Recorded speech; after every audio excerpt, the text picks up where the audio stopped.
So, can somebody tell me what the heck is this? And I'm not using no app. I am on County Road 2 in between State Avenue and K32. And I have never seen anything like that in my life. And it appears that little black stuff is falling down the center of it. That is just weird. Today we're looking at creepy TikToks that will haunt your dreams, May 2025 edition. So this is a thing. Looks like we finally get to see one of these alien flying orbs up close and personal. And apparently this thing has a message to Earth, and just wait until you see what it says. Welcome back, guys. Thank you to all the channel members for support. Let's try to get to another 2,000 likes this video. And the creepiest part about these videos that keep me up all night is the fact that 60% of you guys are not subscribed, so make sure to smash that subscribe button. Let's go! A bullet fired straight up really come back down to kill you? It rockets skyward over 1,200 feet per second, climbing 2,000 meters before gravity and wind drag it to a stop. Then it falls, hitting 200 feet per second. If the Earth's rotation or a gust of wind doesn't nudge it off course, that bullet's coming right back to where it started. The bullet would easily fracture his skull or potentially kill you. So, can somebody tell me what the heck is this? And I'm not using no app. I am on County Road 2 in between State Avenue and K32. And I have never seen anything like that in my life. And it appears that little black stuff is falling down the center of it. That is just weird. And then just to let you all know, I'm not kidding here. This is real. Sorry, that's my phone doing that because it's a piece of crap Motorola. But just so you can see, it's me. And I'm live. And it's starting to dissipate.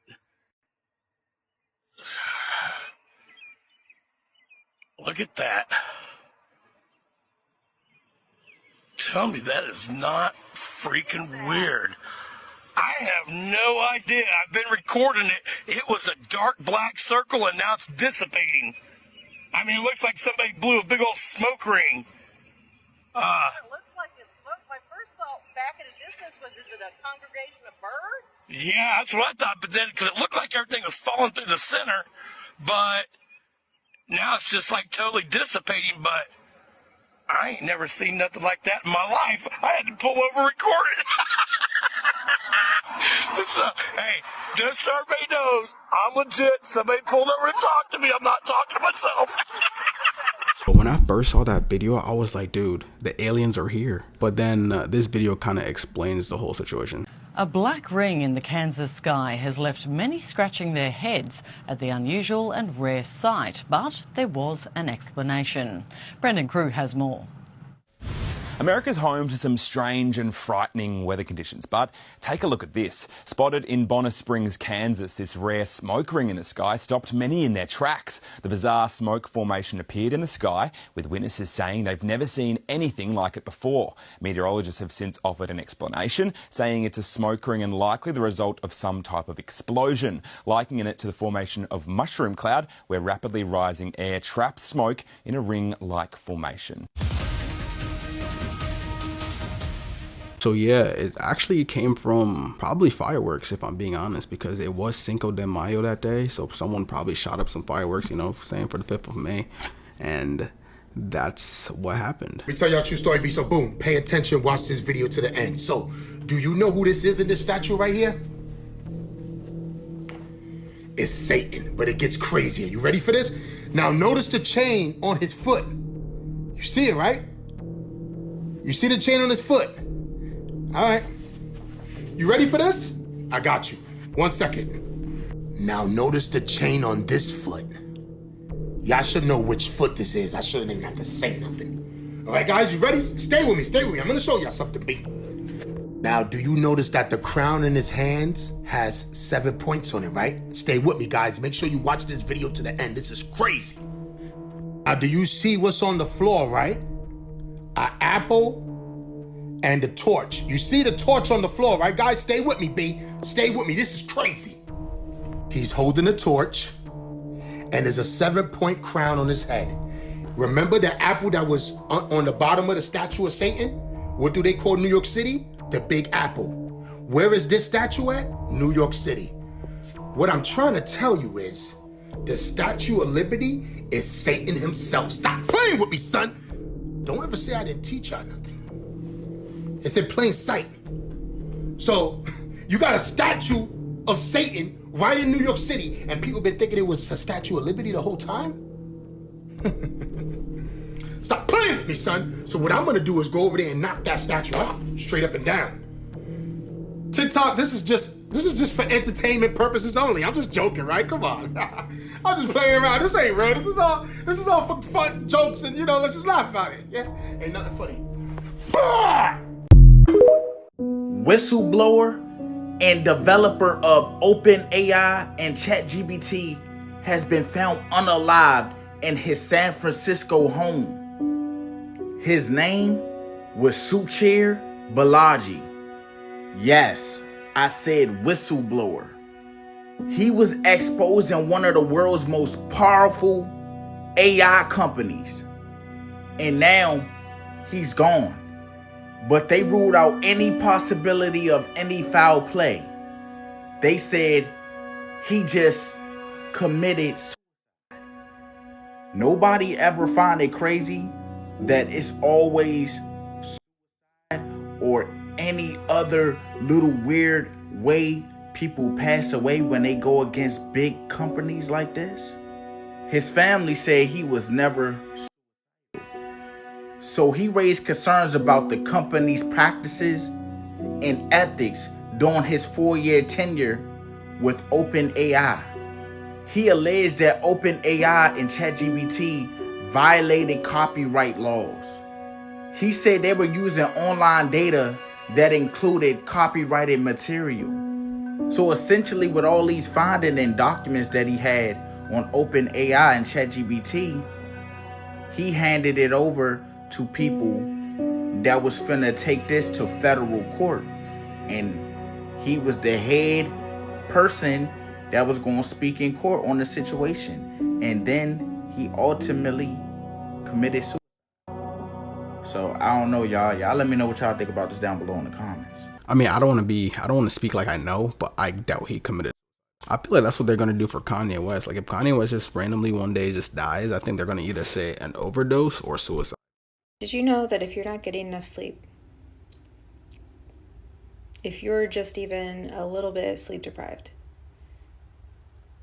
well, a whole laundry list of negative things start happening, but one in particular that I just heard about. And I'm not making this up. If you are not getting enough sleep, even in a small way, your brain starts eating itself. I said it. What do I mean? Basically, your brain, when it's well rested and you're like taking care of yourself, your brain naturally has a process of getting rid of like bad cells it doesn't need anymore. Like it does a cleanup job within itself, cleans itself, gets rid of things, toxins and like cells it doesn't need anymore. But if you're sleep deprived, it's going to start getting rid of the good cells, the ones that make you think smart, think good. Yeah, and as a lifelong nymphomaniac, I used the wrong word, insomniac?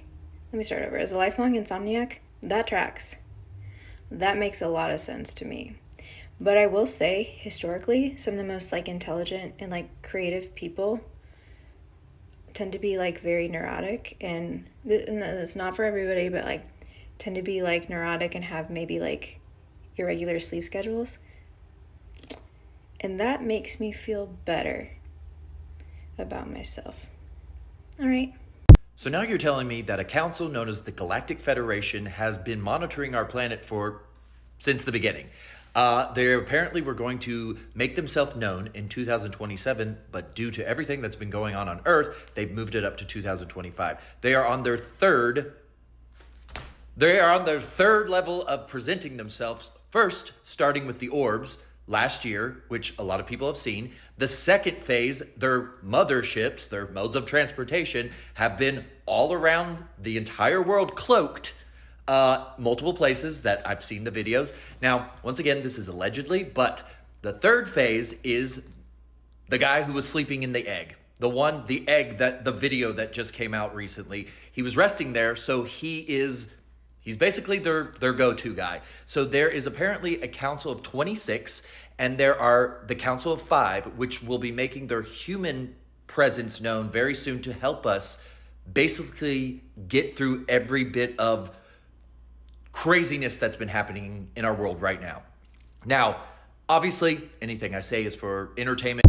So this is a thing. Looks like we finally get to see one of these alien flying orbs up close and personal. And apparently this thing has a message to Earth, and just wait until you see what it says. You know, when I first saw this thing, I thought Harry Potter was gonna come out of nowhere and catch it. So back in March, a resident of Boca, Colombia saw this metallic sphere maneuvering around in the air until it landed. It was basically tased by 2 metal sticks poking out of the ground, and then it crash landed. Don't ask me what those sticks were. The thing weighs 4.5 pounds, made vapor as soon as water touched it, and was unnaturally cold when it was found. So scientists decided to nuke the damn thing with x-rays and found out that it had 3 metallic layers on the outside. These x-rays also found 18 microspheres surrounding what is said to be an organic chip. It also didn't show any weld marks, which initially made people think that this isn't man-made. The wildest part is that this has ancient symbols surrounding the orb, and scientists used AI to decipher what the hell this thing says. The problem is, even with it translated to English, I still don't understand what it's saying. So according to AI, this nonsense right here says, the origin of birth through union and energy in the cycle of transformation, meeting point of unity, expansion, and consciousness. Individual consciousness. Huh? What are you trying to say to us, oh great golden snitch? The government went after this orb, and the person who found it refused to give it up. I don't know how he's still alive. Now, whatever this thing is, it seems like it was meant to send a message to Earth. Although it seems non-hostile, I still don't trust it. This is the Pope Hammer, and it only comes out when it's believed that the Pope is no longer with us. And if you're starting to get nervous, you should be, because when the Pope Hammer comes out, it's head-knocking time. If it's believed that the Pope is no longer with us, they take the hammer and tap him on the forehead 3 times. Not hard enough to injure the Pope, but hard enough to make sure that he's not sleeping. If the Pope doesn't flinch with 3 hammer hits to the forehead, then a man will come out and yell the Pope's name 3 times at the top of his lungs. And if the Pope doesn't wake up from that, then it's official that he's no longer with us. Now, if you're thinking, don't we have medical advancements that let us know if a person's no longer with us? The answer is yes, and we've been using that medical equipment on the Pope for decades now. The Pope Hammer has become more of a traditional thing. However, the Pope Hammer is still used today for one actual purpose: to smash this thing into 1,000,000 pieces. This is called the Fisherman's Ring. Anytime the Pope makes a declaration or needs to sign a document, he seals it with his Fisherman's Ring. And if the Pope's actually on his way to go meet the Lord, we don't want the Fisherman's Ring getting into the wrong hands, having people make fake documents. So for now, the Pope Hammer is just to destroy the Fisherman's Ring. Ever wondered what would actually happen if a supersonic Nerf dart hit a human head? At normal speeds, 41 to 61 miles per hour, these foam darts are completely harmless. Their lightweight design and soft tips disperse energy safely, making them perfect for play. But what if you modified a blaster to shoot darts faster than the speed of sound? At 1,100 feet per second, that innocent foam dart suddenly becomes a projectile with enough force to fracture thin bones, chip teeth, or even penetrate skin. The plastic tip turns into a dangerous penetrator and can shatter on impact, creating unpredictable shrapnel. And that's why if you...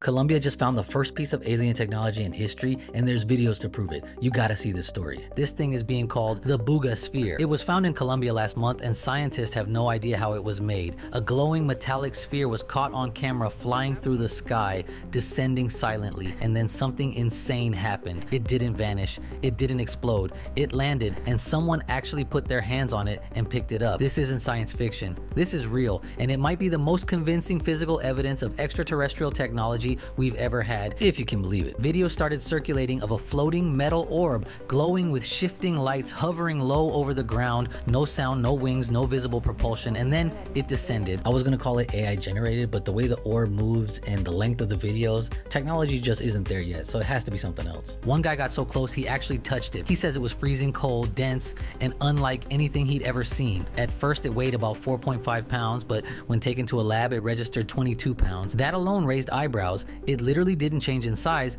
but yet become 5 times heavier out of nowhere. But what scientists found next, that changed everything. The Boogosphere was analyzed by a private tech company specializing in electromagnetic detection equipment. What they discovered was impossible. The sphere had no visible seams, no welds, no way of opening it, nothing. But it featured a strange black belt, markings resembling unknown symbols, looking like a strange language that doesn't exist. In the middle, it had what might be a quantum chip embedded into its structure, and its surface, when exposed to fire, it doesn't heat up. They put a blowtorch on it and nothing. It didn't burn or get hot. When splashed with water, it evaporates the liquid instantly, but it stays completely cool. It just doesn't seem to make sense. How can you pour water on it and then it evaporates, but then you could just touch it and it's not hot? X-rays revealed internal mechanisms, real components, not random junk. This thing wasn't hollow. It was engineered, designed, built for some kind of purpose. And here's the thing, just before it was handed over to Mexican journalist Jaime Maussan for further study, the team in Colombia received bizarre messages, some polite, some threatening, and one reportedly from Russia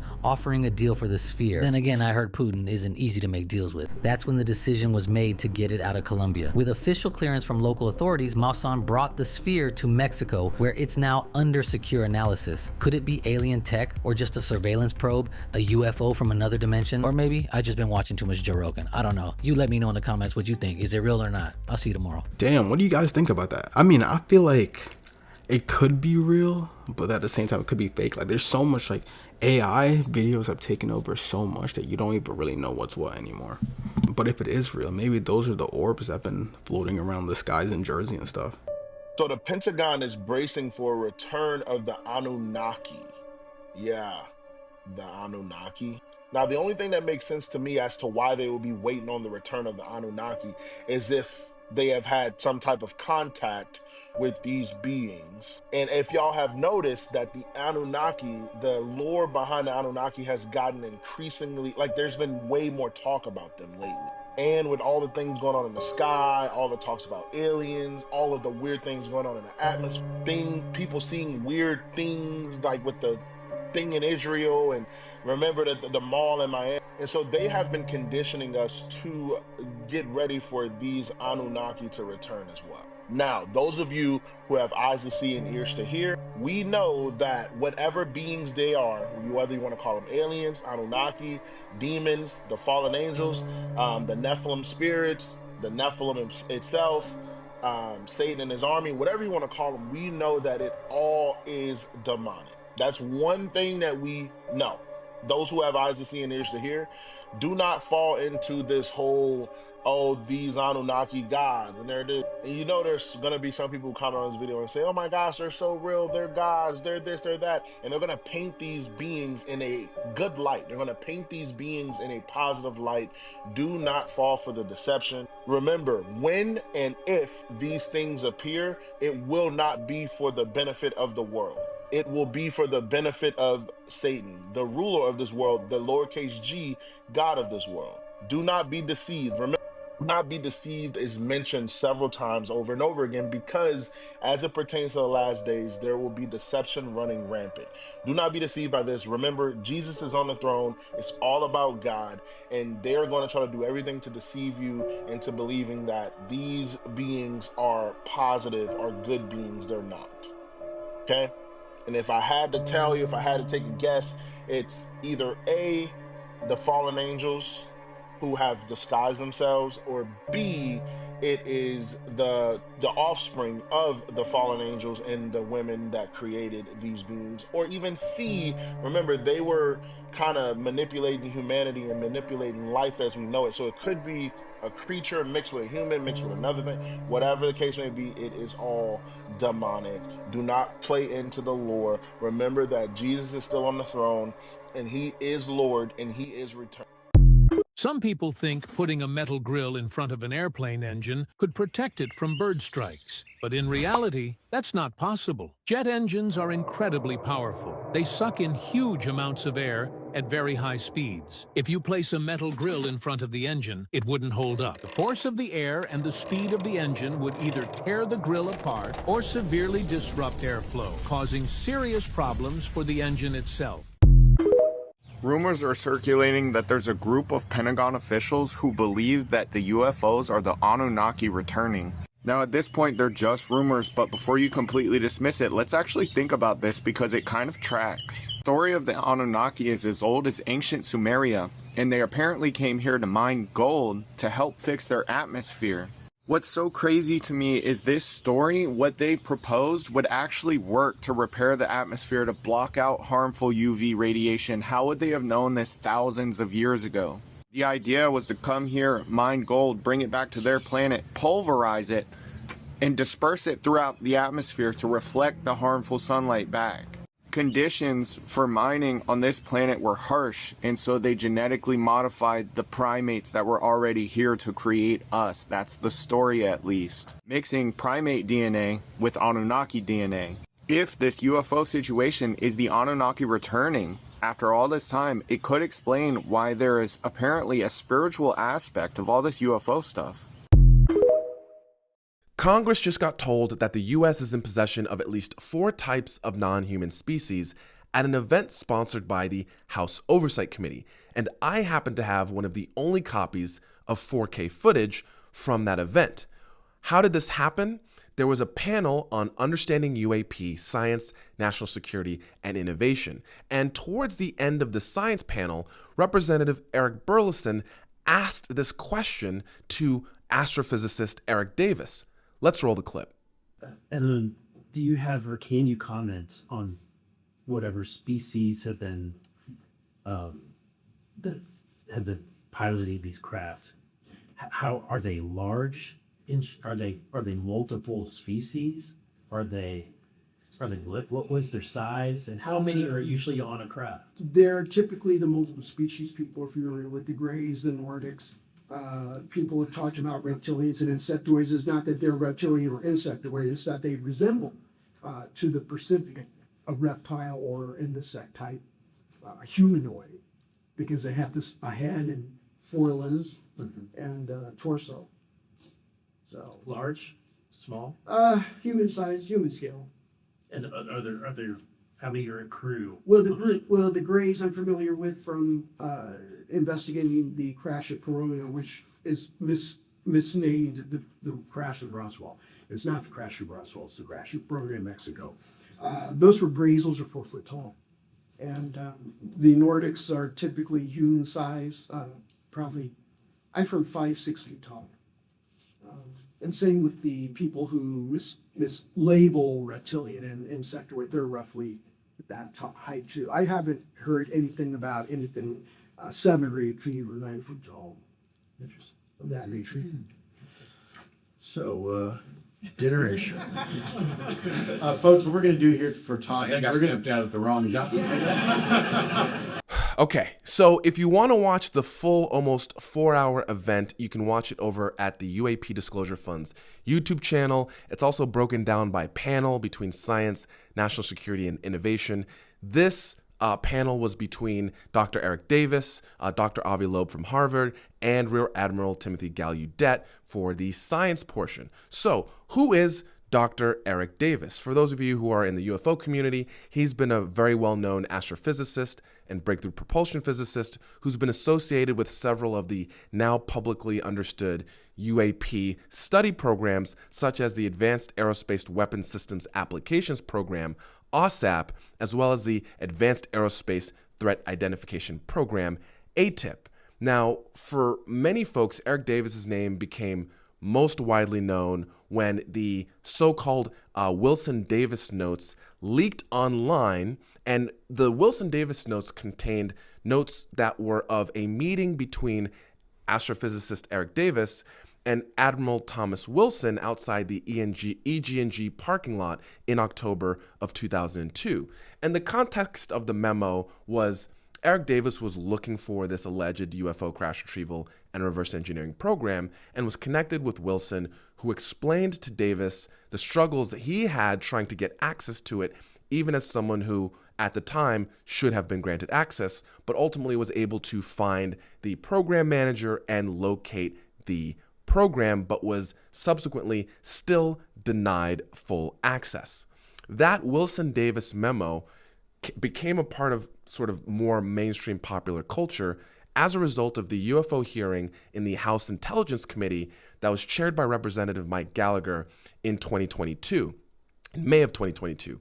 At that hearing, Representative Gallagher asked the Pentagon officials who were testifying if they were familiar with this memo. Both of them denied any knowledge of it, and subsequently, Representative Gallagher had those notes added to the congressional record. And then finally, are you aware of a document that appeared around 2019, sometimes called the Admiral Wilson Memo or EW Notes Memo? I am not. You're not. I'm not personally aware of that. Okay. This is a document in which, again, I'm not commenting on the veracity. I was hoping you would help me with that, in which a former head of DIA claims to have had a conversation with the Dr. Eric Wilson and claims to have sort of been made aware of certain contractors or DoD programs that he tried to get fuller access to and was denied access to. So you're not aware of that? I'm not aware, Congressman. In my 10 seconds remaining, then, I guess I just would ask, Mr. Chairman, unanimous consent to enter that memo into the record. Without objection. Thank you, Mr. Chairman. Appreciate it. So you can go to congress.gov and read the entirety of those notes at your leisure. Now, since that House Intelligence Committee UFO hearing in 2022, there have been several attempts to get Eric Davis both into Congress and or on the record to confirm that he was in fact the author of the quote-unquote Wilson Davis memo. And it should be noted that the way in which it became public was not because it came from Eric Davis directly, but Apollo astronaut Edgar Mitchell, upon his passing, had an estate with a variety of documents in it. And one of the family members found this copy of the Wilson Davis memo and understood its value and subsequently put it online, which has now been confirmed by Eric Davis at this Understanding UAP panel, where he was asked by Representative Eric Burleson about what type of species or pilots have been recovered. And if you recall, one of the reasons why Representative Burleson is asking this question is because he just recently hired UFO whistleblower David Grush onto his personal staff as a member of the Task Force on the Declassification of Federal Secrets. So David Grush is now working with Representative Burleson. He just recently got his clearance reinstated, and we're actually expecting to see David Grush go into a SCIF, a sensitive compartmented information facility, next week, potentially alongside other folks, to be able to provide more details about what David Grush testified to under oath in the July 2023 UFO hearing with the House Oversight Committee, where he spoke to the possession of non-human biologics by the U.S. government. If you believe we have crashed craft, stated earlier, do we have the bodies of the pilots who piloted this craft?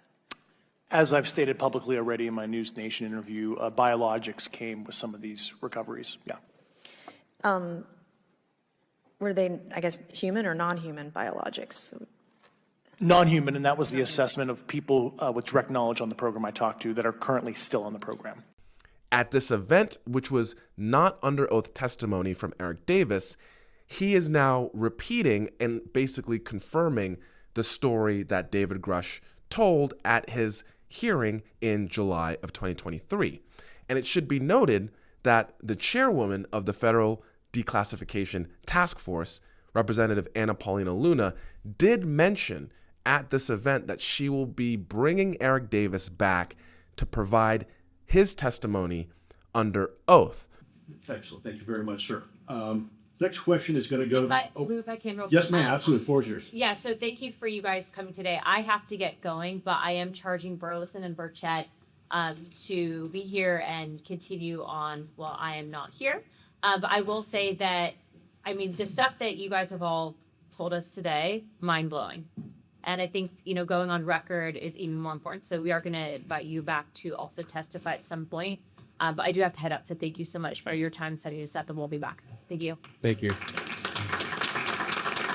So the key question we're going to be looking for is seeing when that next UFO hearing is going to be. And if they do call Eric Davis to testify, finally, after years of people demanding he get on the record, which would then put the likes of David Grush, Lou Elizondo, as well as Eric Davis, all having under oath testimony about their experiences and exposure to the U.S. government's alleged UFO crash retrieval and reverse engineering programs. Feel sleepy after eating? That's not a nap invitation. Lying down right after a meal can cause acid reflux, slow digestion, and even mess with your metabolism. Your stomach wanted to work, not get horizontal. Follow for more brain-boosting facts. This is a true story. Kawasaki has just released the first look at their new hydrogen-powered horse. A robot horse.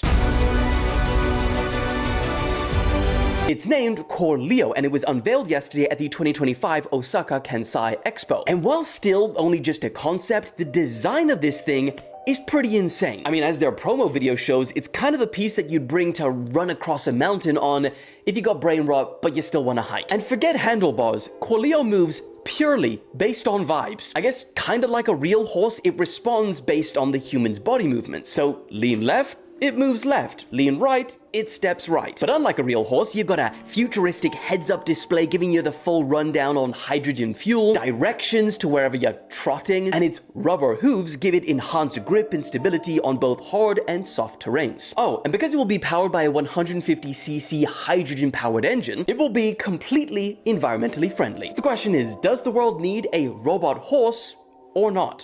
I 100%, if it's not like crazy expensive, would get one of those. Those look so cool. Like, tried to wash his blackness off his skin, thinking it was ink. You see, Yasuke came to Japan from Africa and stood over 6 feet tall, so people looked at him like he was an alien. But Warlord Oda Nobunaga saw a warrior in him, so he made him a samurai. You've never in your life ever experienced a real fear until you've seen this in the middle of the night. And I don't know why nobody speaks about this, because the first time this ever happened to me, I thought I was dying. If you're wondering what the hell this is, your phone does this sometimes in the middle of the night randomly, and I think it's because your phone is on standby mode or some weird shit like that. It usually happens when your phone is sideways as well. Don't know how to explain it, but this sometimes happens, rarely though, in the middle of the night. And bro, it is terrifying because you're half asleep, you wake up, check your phone, and all you see is black and red, bro. You think your time has come. And the thing is, I don't even know if I'm the only person who's experienced it. I want to know if anybody else has seen this in the middle of the night, because I can't be the only one. And does anybody on here actually know what the purpose of this is, bro? Because that is not something you want to see in the middle of the night. Those two colors, hand in hand, bro. When you wake up, first thing in the middle of the night, whether you need to go toilet, whatever it is, as soon as you look at that, bro, you think the angel of death has come to take your soul. But yeah, comment down below if you guys have ever experienced this, because that shit is scary, man. Yeah, I've seen that a couple times, and I always thought to myself, like, why do they need to do that?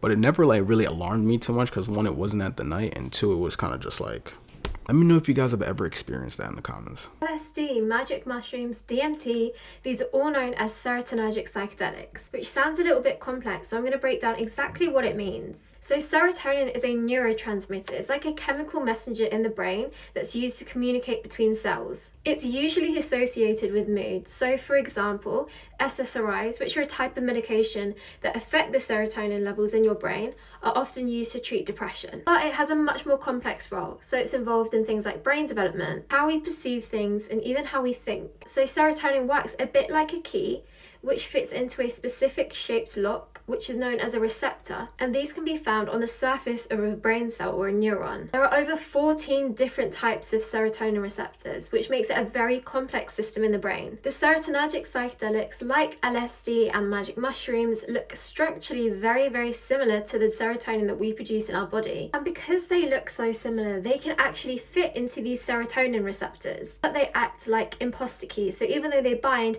they trigger slightly different pathways down the line. But the most well-known serotonin receptor in the context of psychedelics is the serotonin 2A receptor. These receptors are found in a very high density in the part of the brain called the cortex, where brain areas that are more responsible for higher order thinking and more complex behaviors are found. And the lowest number of these receptors are found in the brain regions to do with motor control, which might explain the obvious effects on things like cognition and perception, but not so much on motor control. This receptor is so important in the psychedelic experience that if you were to block the psychedelic from binding to the 2A receptor, then the psychedelic experience just wouldn't take place. The activation of the 2A receptor is also linked to something called neuroplasticity. Neuroplasticity is what makes your brain temporarily more adaptable and flexible. It basically creates a window where your brain is very malleable. With the right support and in the right setting, it can help people unlearn unhelpful thought patterns and behaviors. But if it's done in an environment that isn't safe and supportive, it can have very damaging effects. Psychedelics seem to change the brain's usual way of communicating. The flexibility caused by psychedelics is one of the reasons why researchers are so interested in it. A quick but very important safety note about psychedelics and serotonin. If you mix psychedelics with other drugs that are known to increase levels of serotonin, like some antidepressants and MDMA, it increases the risk of something called serotonin syndrome, which can be very dangerous. If you have any more questions about serotonin and psychedelics, let me know in the comments below and I'll try my best to answer them. If you enjoyed this video, then please like it, and if you'd like weekly psychedelic videos, then please follow our page. This is the problem with the world. Why the hell are men shaving off their eyelashes right now? Videos have been going viral of guys using electric razors, scissors, or even getting their barbers to cut off their eyelashes. And I'm not gonna lie, it is painful to watch. The claim is that men are doing this as part of a trend to look more masculine, because having long dark eyelashes has been associated with femininity for centuries. But here is the crazy part. Not only is there little to no evidence that this is an actual trend, but the way that it is being twisted is genuinely shocking. CNN wrote a 1,300 word article on the subject, but only 250 words were actually about the trend, and the other 1,000 plus words was talking about the rise of masculine energy and dropping names like Andrew Tate. BuzzFeed's article was titled "As if masculinity couldn't be more fragile right now," and Vice called them insecure men. Online, things were even worse. Comments read, "How pathetically insecure do you have to be in order to shave your own eyelashes in an effort to prove your masculinity? This is the height of toxic masculinity." Point is, go look yourself. There is only a handful of TikToks posted not by the men themselves, but by other accounts making the masculine claim. And not only that, but there's also a way older trend where some women would be shaving off their eyelashes in order for them to grow back faster and thicker. So for all we know, these men ironically might be trying to get longer eyelashes. On ITV's video on the subject, one of the top comments was, "Barber here, I can confirm this is not happening, nor is it a trend." Yet we have some of the biggest publications in the world using these few videos as an opportunity to criticize men and masculinity in general. And these are the same people and media outlets that often push for body positivity and champion freedom of expression. But what they didn't include in their 1,000 words is the genuine crisis that young men are facing right now. The number of 18 to 30-year-old male virgins has doubled in the past 10 years. In the last 5 years alone, the number of males aged 16 to 24 who are unemployed and not in education has increased by a staggering 40%, while females of the same age only 7%. And for those young men who are in work, that gender pay gap, which you hear about all the time, has reversed. For the first time, young men are now out-earned by their female peers, including among the university educated. So there's no denying that young men are struggling with something right now. But I don't think it's the eyelashes. And being labeled pathetically insecure for a trend that doesn't even exist isn't helping. So if you've watched to the end, you now understand who I'm talking about.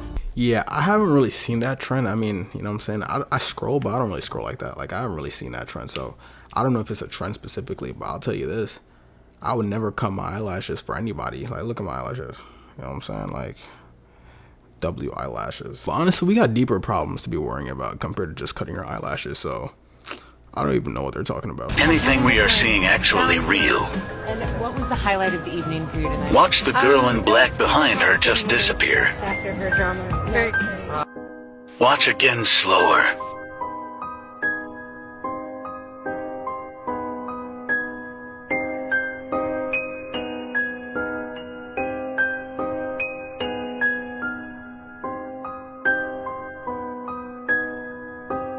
CGI or the Matrix? What is really going on with the celebrities in Hollywood? What is the creepiest glitch in the Matrix you've experienced? Not sure if anyone will believe me or not, but F it, here goes. When I was in high school, my friend Phil himself. I never really knew the specifics. All I know is that he shot himself at one of the local parks. Fast forward 6 years or so and I'm asleep in bed next to my ex-wife. I'm having a fairly normal dream. I was at a store doing something or another. I can't really remember the specifics of the beginning of the dream. What I do remember is running into Phil in the store. When I saw him, everything got super weird. He actually looked like Phil, Not like in most dreams where people will be certain people but not look like them. He actually looked like Phil. He looked at me and smiled and said, "Hey man." At the moment the dream got crystal clear. I asked him if it was really him and he said it was. He told me we were gonna hang out for a bit, and after that the dream got super lucid. He showed me how to make stuff and generally we just doing dream things. Suddenly I realized that my dream was coming to an end. I turned to him and asked him if I was about to wake up. He said yes and said he had fun coming to hang out with me for a bit. I don't know why, but I asked, "So why you do it, man? Why do you yourself?" The way he answered chilled to my core, not necessarily what he said, just how he said it. He replied, "My girlfriend cheated on me, man." He said it like it was a question he'd answered before. Like when someone asks you what your first job was, you've responded with the exact same sentence so many times that it just falls off of your tongue effortlessly. Except I had known his girlfriend and they were the kind of couple that everyone admired. I said, "Sophie? Sophie cheated on you?" His eyes lit up like he realized he was talking to someone that actually knew him in life. He said, "Yeah man, Sophie cheated on me." We gave each other a hug and he wished me well. I woke up and felt super strange. It was somewhere around 2 or 3 in the morning. I closed my eyes and thought, "Phil, if that was really you, I need you to give me a sign." No sooner than when that thought finished my phone started ringing. It came across as an unknown number and only rang twice. I knew I wasn't dreaming anymore because my ex-wife woke up and sleepily asked me who was trying to call me so late. To this day when I think about this story I get chills. What's your creepiest glitch in the Matrix or unexplainable thing that's ever happened to you? I have a good one. I was about 12 years old, and woke up in the middle of the night needing to take a leak. I walked across the hall to the little bathroom, hit the lights, and was about to reach for the toilet when I glanced up and saw a face in the mirror. It was not my face. It was as if someone was on the other side, standing to the right, with their face right next to the glass, staring at me. I only saw it for the briefest moment, but it is seared into my brain. I screamed, and ran out of there to find my dad. Of course, my dad investigated, then calmed me down, or tried to. Eventually we had a prayer session, because I was so freaked out. Eventually I must have gone back to sleep. Fast forward to my 30s. I'd forgotten all about the event. One night while visiting, my dad quietly brings it up.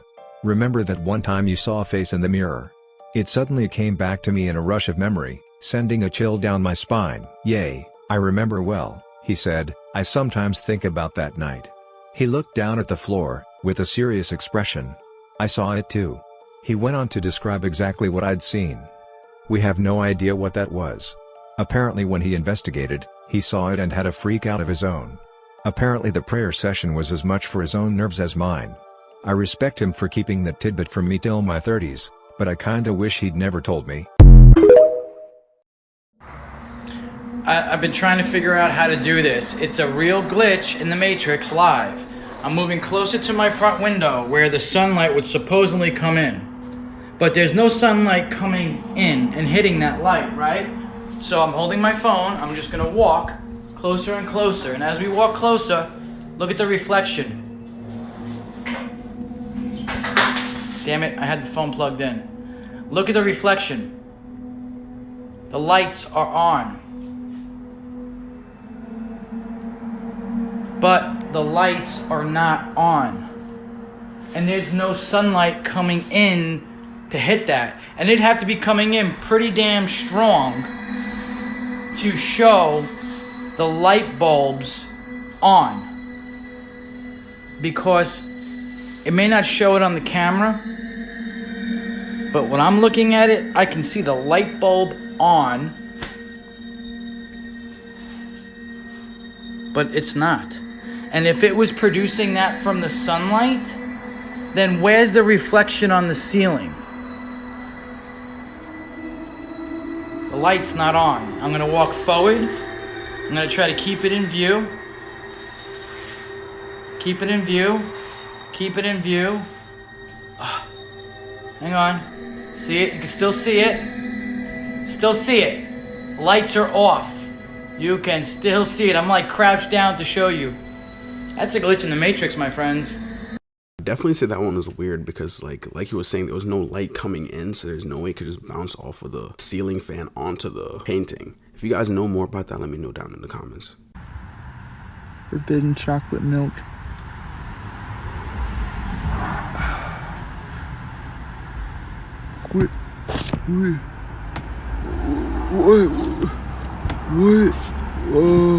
Yeah, it's known as laminar flow. Pretty much is where the fluid doesn't really mix together. It kind of just all just comes out in one, if that makes sense. And it creates this really still image. Thought I was tripping, so I recorded it.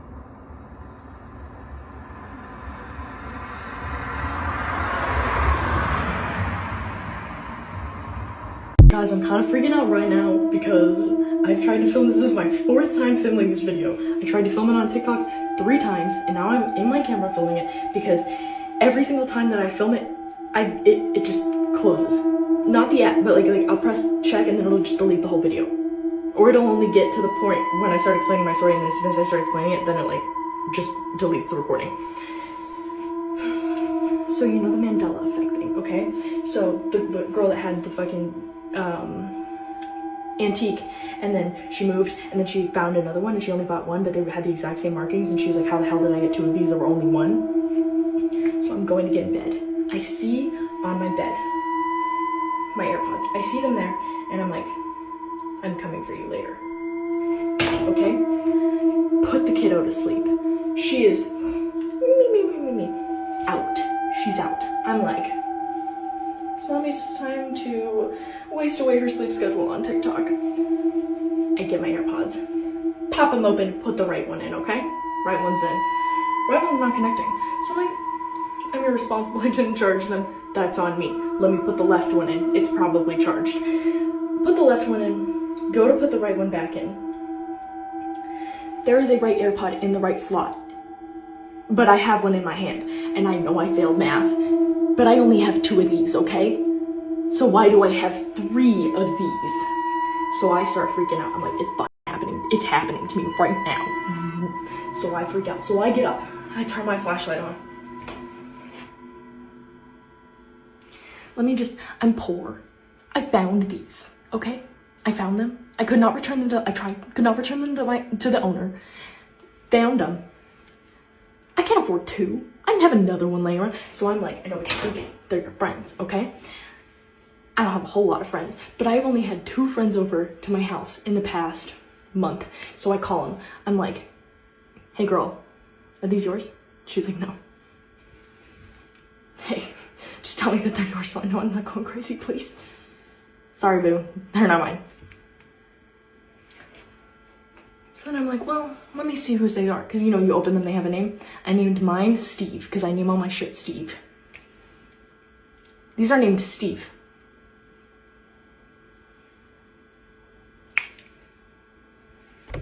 I said the whole world's a stage, even the NFL. Take a look at this. And this all started last season when the NFL scriptwriters and I, but we got together and we decided that 2 brothers should play each other in the Super Bowl. When the Bosa brothers said no, I said, well, I guess the Kelseys will do. Speaking of the Super Bowl, now the Chiefs have Taylor Swift on their side. So why would they want the Chiefs to lose when their jersey sales have gone up 400%? Which brings us back to this video. Here's a clear example. 27 doesn't even attempt to make a tackle on Patrick Mahomes, giving him a clear path to a first down. They also love to tell us the truth in all their commercials as well. Check out these. What do we got? I say we run last year's script back. Who doesn't love a good sequel, right? Nice. But we're just going to tweak the ending a little bit. There we go. Write that down. All right, everyone. Last season was a smash. Ratings gold, but this year's script has to top it. So welcome to the table read for the 104th season of the NFL. Let's get to work. Celebrities who glitched on camera, part 2. Cardi B. I be involved so bad, but nobody asked me about no damn gift. What's good? So is there going to be a public registry? Because I'm going to be honest with you. Take the gift cards. Fuck everybody's presents. Take the gift cards, take the gift cards, take the gift cards. Yeah, because they might put, what's that thing that was going on? Nervous, a little bit overwhelmed. I feel a little shaky. I don't know what's wrong with me. No, it's good. It's good. It's good. It's good. You look good. It's a good shit. I'm like scared. There is no one standing there, but there's a a silhouette, like a shadow of.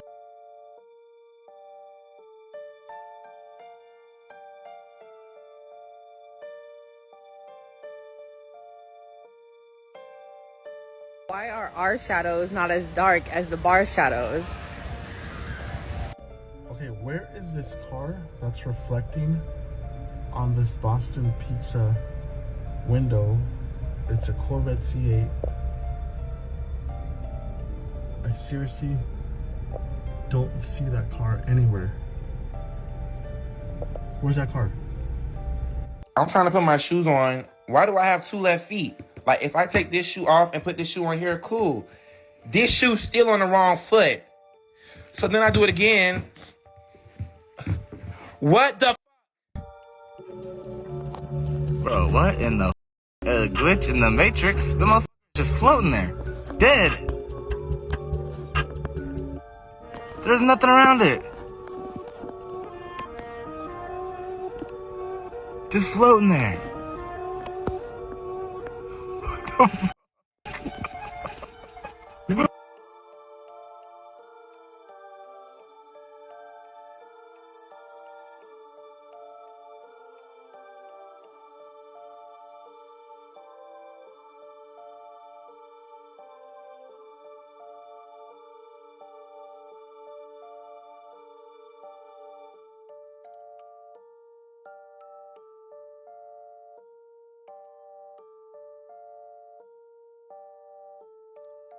Top 10 Glitches in the Matrix from my comments section, part 22. My daughter pulled a book out of the bookcase and my current driver's license fell out. She brought it to me asking if I had been looking for it. I pulled out my wallet, the same license was there. At about 11:20 p.m. on the 18th, and I was about to go to bed, but I decided to pet my cat once more. And when I looked back at the clock, it said it was 4 a.m. I checked my phone and it was 4 a.m. on the 20th. My dad was visiting my house one day, and he lives about 20 minutes away. He drove back to his house in his car. 2 days later, he lost his car keys, and I found them in my driveway under my car. It had rained since his visit, and I have left multiple times. And no, he doesn't have a push-to-start car. My family and I took a long road trip to Tennessee. I wore my favorite jean jacket. I took it off in the car halfway down our trip, and then we get to the hotel. I put my jacket on a chair next to the door. A couple days later, I went to wear it. It was gone. I was so upset. After a week, we went home. My jacket was on my bed. How? I wore it to Tennessee. When I was a kid, I had this little lemon strawberry shortcake themed figure. I remember purposely setting it on top of my dresser to display. I constantly looked over at it while playing too. Then poof, gone. Couldn't find it anywhere in my room. Days later, it showed back up on the dresser where I left it. Absolutely freaked me out. Once I was making some chocolate milk and I had put the cap of the milk down and put the jug down next to it, turned around to grab the chocolate syrup, turned back, the cap was gone. I looked everywhere, on the floor, on both tables, and then I turned around to face the jug again and the cap fell on my head. Still freaks me out to this day, and no one was in the kitchen with me. My mom had gotten this purple blanket for Christmas one year. It was the kind of material that would stick to your skin if it was dry. She told me one day to bring it upstairs into my closet. I did. Later that day, she told me to put it in my closet again. I told her I did. She then pointed at it saying it's right here. I took it to my closet and went to put it away. I was gonna put it where I thought I had put the first one, but it was already there. We now have two of the same blanket and no one knows where the other one came from. Glitch or ghost? I had a childhood toy that I took everywhere with me. It slept on my bed with me at night. One morning, I woke up and it was missing. My whole family gutted my room looking for it. Nowhere to be seen. I was heartbroken. I had this toy since I was a baby. Months later, it was sitting alone on my windowsill. Randomly reappeared one day. My whole family still doesn't understand. When I was 7, the town I lived in had a crossroad. My sister was on the sidewalk and I ran into the middle of the road and an unseen force pulled me 10 feet back to the curb. While the car was mere inches from killing me, my sister went white and said, "You could even see my clothes being pulled by something." And at number 10, my ID, passport, and keys were in a bag that were stolen from an IKEA parking lot. Car was broken into. I filed a report. This was in April. Fast forward to literally 2 weeks ago, my ID and keys were in a bag I haven't used in over a year. Passport still gone. Now I have 2 IDs and 2 sets of keys. I've seen a lot of skeptics in my comment section, so please explain these to me. How does the cap of a milk carton fall on someone's head while no one else is home and they're just standing there minding their own business? How does a jean jacket get lost while on vacation just for it to end up on the person's bed when they get home? Also, the one where the person went into the road and then was pulled 10 feet back, that was 100% divine intervention. You were not allowed to die that day. There's so much to this world and universe that's just unexplainable, and I love it. Alright, I don't know if I'm tripping. But this weird is... She's no... What the f happened to me? I feel like I'm tripping. I'm like, what are they looking at?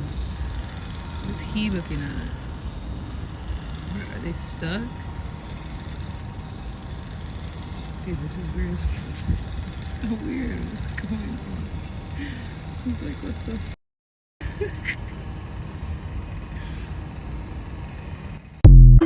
This celebrity glitched live on TV. Everybody's having a good time, talking, laughing, watch. Yes, Watch when she mentions the Holy Ghost. Leave room for the Holy Ghost. Anyway, Check him out, y'all. Memories today, actually. It's a big Something day got in music triggered in history. him. 35 Look at that years woman's ago face. Today, Elvis Presley passed away, the king of rock and Stay roll. weird, As Mark y'all. Cohn says in his great song "Walking in Memphis," there's a pretty. Remember when a few years ago that YouTuber supposedly went missing after creating a portal to Sedona inside of his bedroom? Missing YouTuber and his viral video. It's all part of a mystery centered around Sedona, Arizona. Of course, the popular tourist destination that we all love and know, and it's known for its scenic beauty and shopping.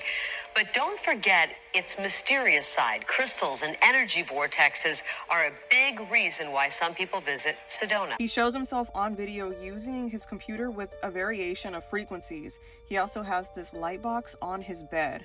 It can be used for science experiments.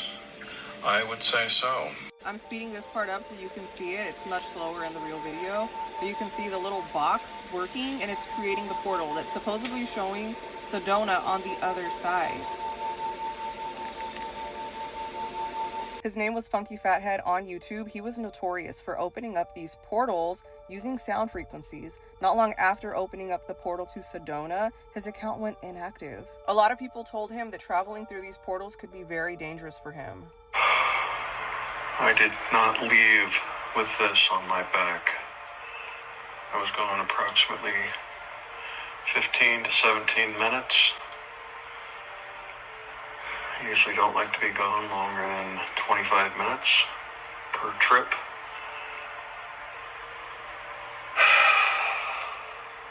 This is a new one. This is a new thing.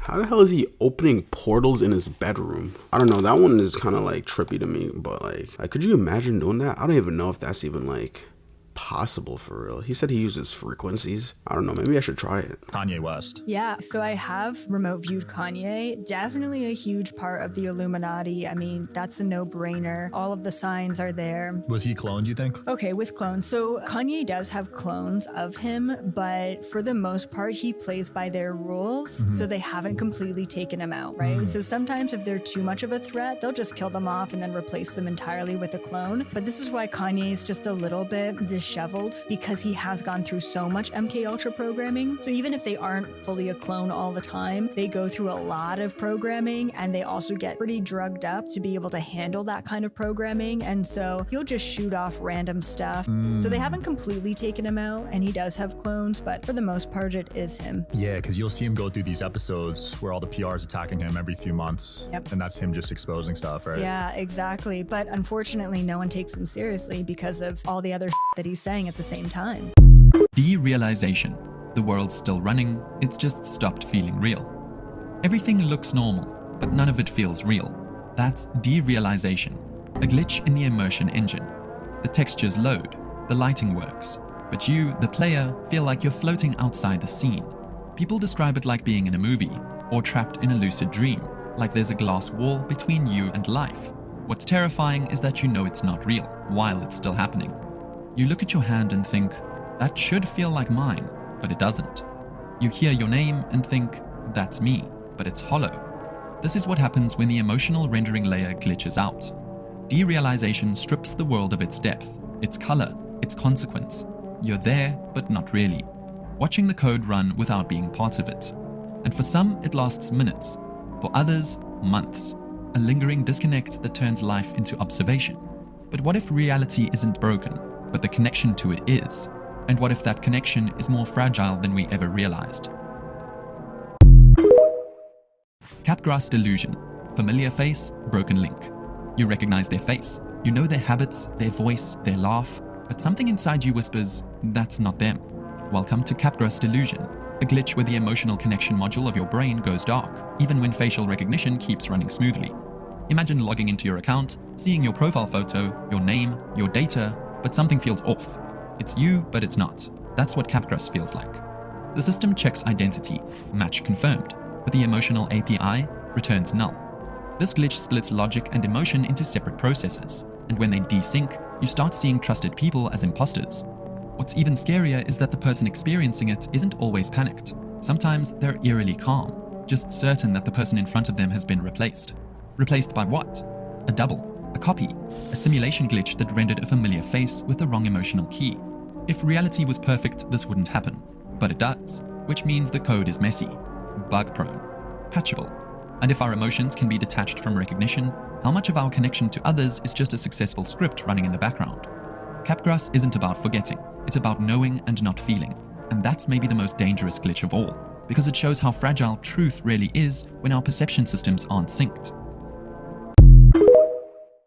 Early humans were way more terrifying than you actually think. We had one of the highest levels of endurance compared to nearly every living being on the planet. But why was this scary? Well, humans used to practice something called persistence hunting, using our incredible stamina to chase down prey in a horrifying way. Knowing we couldn't catch the animal at full strength and speed, we would slowly follow it instead, where no matter how far the animal ran, they would turn around and keep seeing these hairless creatures constantly following them. Even after multiple hours of running, thinking they finally got away, the creatures would just keep appearing over and over. Humans would never get tired, forcing the animal to run until their body physically shuts down, where your only choice was to lay down from exhaustion and let them spear you to death. We might not have been the strongest or the fastest, but we definitely were the smartest and had the most stamina. So I guess that's the human superpower. I don't see one single snow. It snowed pretty hard. It's snowing really hard in the mirror.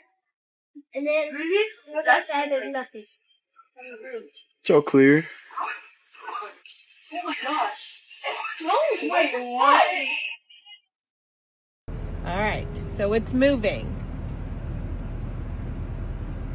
But wait, when we start moving, it looks like it's still. And then you can tell it's moving again.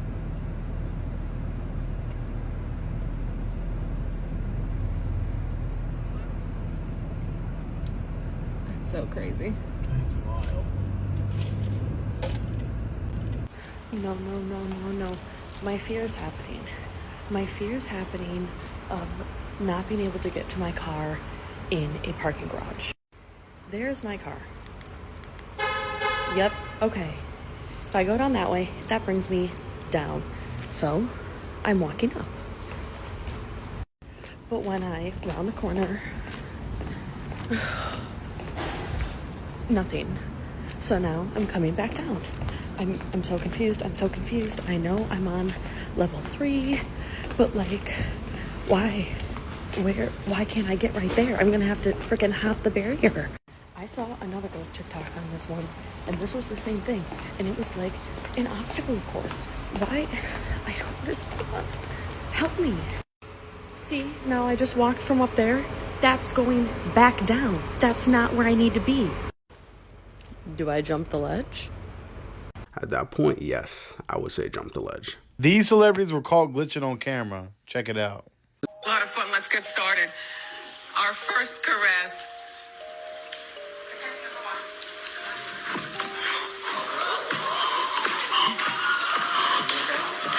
But it is going to bother you because you're human, and I was human. I am human still. But I was just referring to myself in the past. Not that I was not human. From Mexico to London. It was pretty rough. Yeah. Yeah, it's kind of weird. Ah, weird. Hello. Oh my goodness. Hello. Ew, strawberry. Yeah, it was a weird time.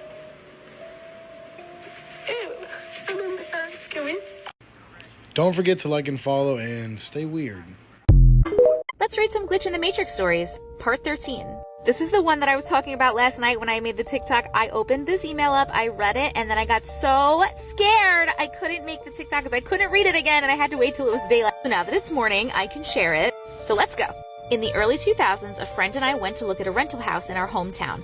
I drove us there, and the first thing I noticed was how big the driveway was and that there was a laundromat to the right with a huge parking lot. I was in my early 20s, so my first thought was, so much room for parking when we have parties. The next thing I notice is the house on the left has a big tree in the front yard and a hole in the window about the size of a baseball. The man showing us the house arrives. He's probably in his 40s, a bit overweight, but nothing unusual. We meet him on the back deck and enter through the kitchen. I notice random things. The house hasn't been updated since it was built in the 40s to 50s, common for that area. There's built-in bookcases and a boarded-up window in the living room. Man says it's because they built a shed attached to the house. This doesn't fit the layout from the outside, but we shrug it off. We continue down the hallway, and the man says, you girls are gonna fight over the main bedroom. It has a huge walk-in closet, and I know how girls are with clothes. We laugh as we walk into the room. He points out the closet, which is just a dark door frame opening. The light is off in the bedroom, and there's old curtains over the window, so hazy sunlight is filtering in, but it's overall dark, and the closet is pitch black. He tells us we should check out the closet as it goes all the way back a few feet. At this point, the red flags are too much to miss. My friend is standing behind me at an angle that I can't see her face, but I can feel the tension radiating off of her and her voice in my head screaming that we need to leave. But every fiber in my being is telling me to play it cool to survive. I smile and say something like, I don't have a lot of clothes. He tries again. My friend makes an excuse this time. He tries a third time, and I change the subject to something else about the house. We keep trying to change the subject to get out of the room, and he keeps stalling to bring it back up. That's the last memory we both have in the house. Then it was like I was watching myself from outside my body. I was in the driver's seat. We were at a red light a few miles away. My friend's mouth was moving, but I couldn't hear her. You know that pop noise when you come up from underwater? I heard that, and then I could hear my friend. What the fuck? We were in the middle of an entirely unrelated conversation. I look at the time on my dash, and it's significantly later. I say this, and that I don't remember leaving the house. She doesn't either. It's super weird, but we chalk it up to being in survival mode because we knew something bad would happen if we went in that closet. Creepy, but it doesn't end there. A few weeks later, we're going to meet friends at a bar. We're driving down the road the house was on and both notice it's not there. Like the entire house was gone with no possibility of it ever having existed. There's maybe 6 to 8 feet between the house that was at the left of it and the laundromat parking lot. It's not possible that both a house and a wide driveway fit in that space. Couldn't have been demolished as the grass was already needing to be cut. I have no idea where we went that day, what was in the closet, or how we got out alive. Signed memorabilia, exclusive items, and so much more, all at the Rec Room in downtown Toronto, open through Sunday.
Six minutes later, the two first officers notified the cabin crew of the upcoming turbulence expected in 2 minutes. The turbulence ahead turned out to be moderate. Despite having the autopilot engaged, the bank angle fluctuated between roughly 3 degrees to the right and 5 degrees to the left. The first officer adjusted the radar gain setting to increase its sensitivity and suggested a deviation to the left. They turned the aircraft 12 degrees left of the intended track to avoid the worst of the weather. 2 minutes later, the aircraft encountered an updraft. A sound typical of ice crystals hitting the fuselage was heard. The pitot tubes started picking up ice particles. Normally, this would not be a problem, but if the concentration of crystals is high enough, they can clog them, faster than the built-in heaters can melt them. The A330 has 3 pitot tubes, one each for the captain, the first officer, and the standby instruments. Each pitot tube measures the pressure of the oncoming air, which is then compared to the static pressure to derive the plane's airspeed. This data in turn is used to calculate a number of other parameters, including Mach number, vertical speed, and altitude, which are all displayed instantaneously to the pilots. But if ice crystals clog the pitot tubes, air cannot enter them, causing the measured pressure to drop, which in turn causes a decrease in indicated airspeed. On Flight 447, as all 3 pitot tubes filled up with ice, the airspeed readings quickly became invalid and fell from 275 to 139 knots. This started a chain reaction of problems. The autopilot disconnected and the flight director bars disappeared. The aircraft's flight control law changed from normal to alternate 2, leading to the shutdown of many built-in protections, such as angle of attack, overspeed, and bank angle protection. Therefore, the aircraft became more sensitive to roll inputs. I have the controls. The aircraft rolled right, and the first officer began hand-flying the aircraft, making nose-up and left roll inputs. The auto-thrust disconnected and went into thrust-lock mode, freezing the power setting at 83%. The pitch attitude rose to 6 degrees, and the vertical speed increased through 1,800 feet per minute, triggering the stall warning.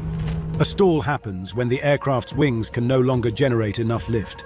This loss of lift leads to a sudden decrease in the aircraft's ability to stay airborne, causing it to drop or lose altitude rapidly.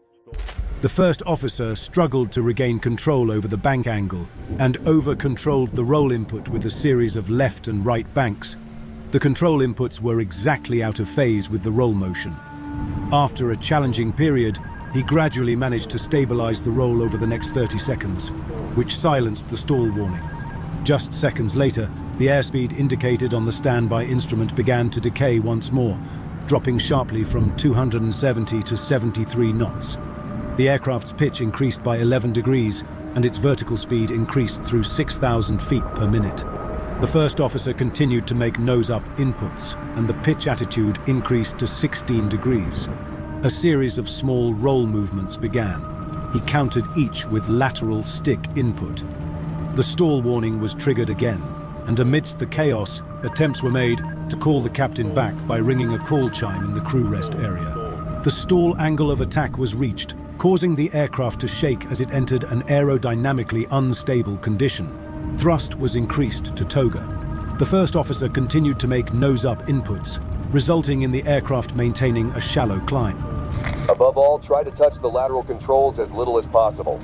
The rolling continued, and the first officer inputs increased, using up to full left and right stick inputs to counteract them. The ice blocking the pitot tubes had melted, and all 3 airspeed indicators displayed the correct readings of around 180 knots. It became clear that they were flying too slowly for this flight level, as the normal airspeed for their flying altitude was about 260 knots. Seconds later, the aircraft reached its maximum altitude of almost 38,000 feet. It had gained 3,000 feet in just 1 minute and 7 seconds since the autopilot disconnected. The bank angle increased to the right. The first officer held full left stick with virtually no effect on the bank angle. I don't have control of the aircraft anymore. I don't have control of the aircraft at all. Controls to the left. The relief first officer made 2 full left control inputs. The first officer kept his control stick fully to the left and pulled it all the way back for nearly 40 seconds. The descent rate increased to 10,000 feet per minute. The pitch attitude fluctuated between about 10 degrees and 16 degrees nose up. 2 minutes after the autopilot disconnected, the captain entered the cockpit.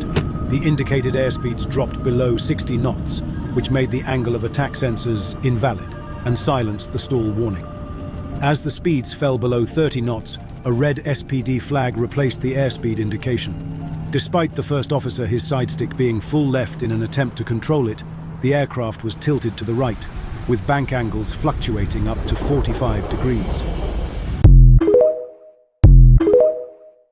So Diddy was paying random dudes to help Cassie drink golden liquid that they provided?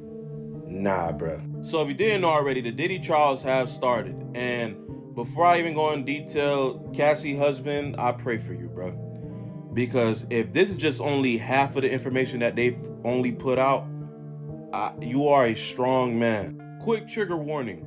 So they're claiming that Cassie and other women were not only forced to do the deed with some of these random dudes that they found on the street, but they were not allowed to have any type of protection. If you asked for protection, Diddy would get upset. One stated that she threw up from all the crazy stuff that was happening. The man Diddy said, "Can you do that again?" Crazy work. When the shawties would try to stop participating in the Diddy-offs, Diddy would lay the beats and tell them that he was going to leak the videos to the public.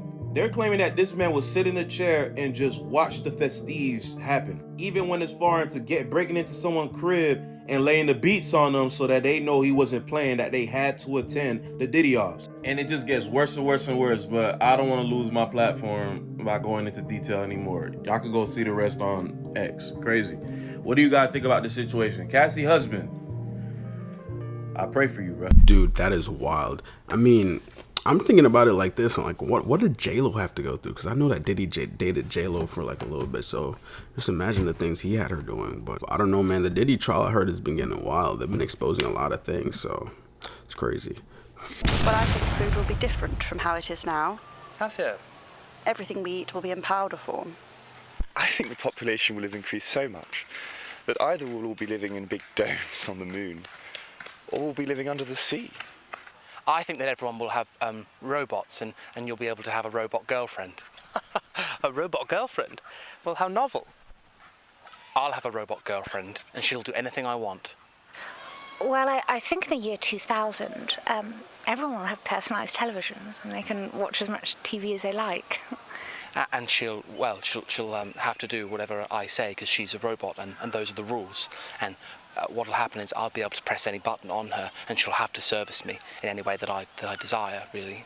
Well, we'll stop using coal, and everything will be powered by electricity, which we'll get from the ground. Oh, I expect cars will have a lot more wheels, and people will drive an awful lot quicker to get to places. And if you wanted her to have lots of bosoms, more than just the traditional two, you could, because she'll be completely customizable, you see, and lots of different textures on the bosoms if you'd like as well. And the thing is, you could also just kiss her in the street, and that would be completely normal, and no one would be able to say anything, because they'd all be robots too. And is there anything else you think might be different? Maybe something not to do with the robots? No. Fascinating. Is this what the future holds? Only time will tell. We have a few more details as to how she'd be put together, you see. So, yes, well, we have heard your opinion, Well, we have sir, the hands, which are lovely and soft to be There's not much film left, sir. We've got the Please, bosoms, we have sort of reached the end of the broadcast, sir. So you can have as many bosoms as you like. I think we've heard enough about your robot, sir. You have to listen! And she's got lots of holes in her as well, so you could even maybe potentially store your packed lunch in her. What are we going to be? Like when? 25 years from now. What are we going to be? Well, assuming civilization is still around. It's looking fragile right now. I think we could have in 25 years, probably something, I would think like there could be a whole brain interface. A whole brain interface? Something pretty close to that, yeah. How do you define, what do you mean by whole brain interface? Like almost all the neurons are connected to the sort of AI extension of yourself, if you want. AI extension of yourself? Yeah. Predictions made in 1924 about 2024. Beds will automatically fling children out in the morning. Men's legs will wither away due to a lack of exercise from the increased use of the automobile. Young women will dye their skin and hair, all colors of the rainbow. Everyone will wear flying clothes. Concerts will be performed remotely, and it will not be necessary to travel great distances to see. Horses will no longer exist. Diamond rings will be replaced with 100-pound bags of sugar as diamond supplies will be exhausted. Automobiles will travel on speedways through the center of towns. Family albums will be videos instead of photographs. Canada will have a population of 100 million. Movies will bring about world peace. Life expectancy will be 100 years old, and 75 will be considered young. Movies will be so realistic that it will be difficult to distinguish them from real life. Jazz music will be considered classical. The human family will be at the point of starvation. New York City will have a population of 30 million people and will have no transit problems.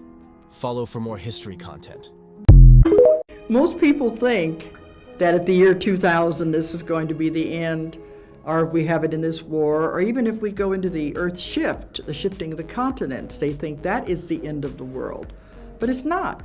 Mankind is a survivor. He will continue to go on. Even if there are many lost, there will always be some around that will survive. Man is, he's here forever. And he said, many people have asked him, you could see so far in the future, how far can you see? He said, I can see to the end of the world, but not the end of time.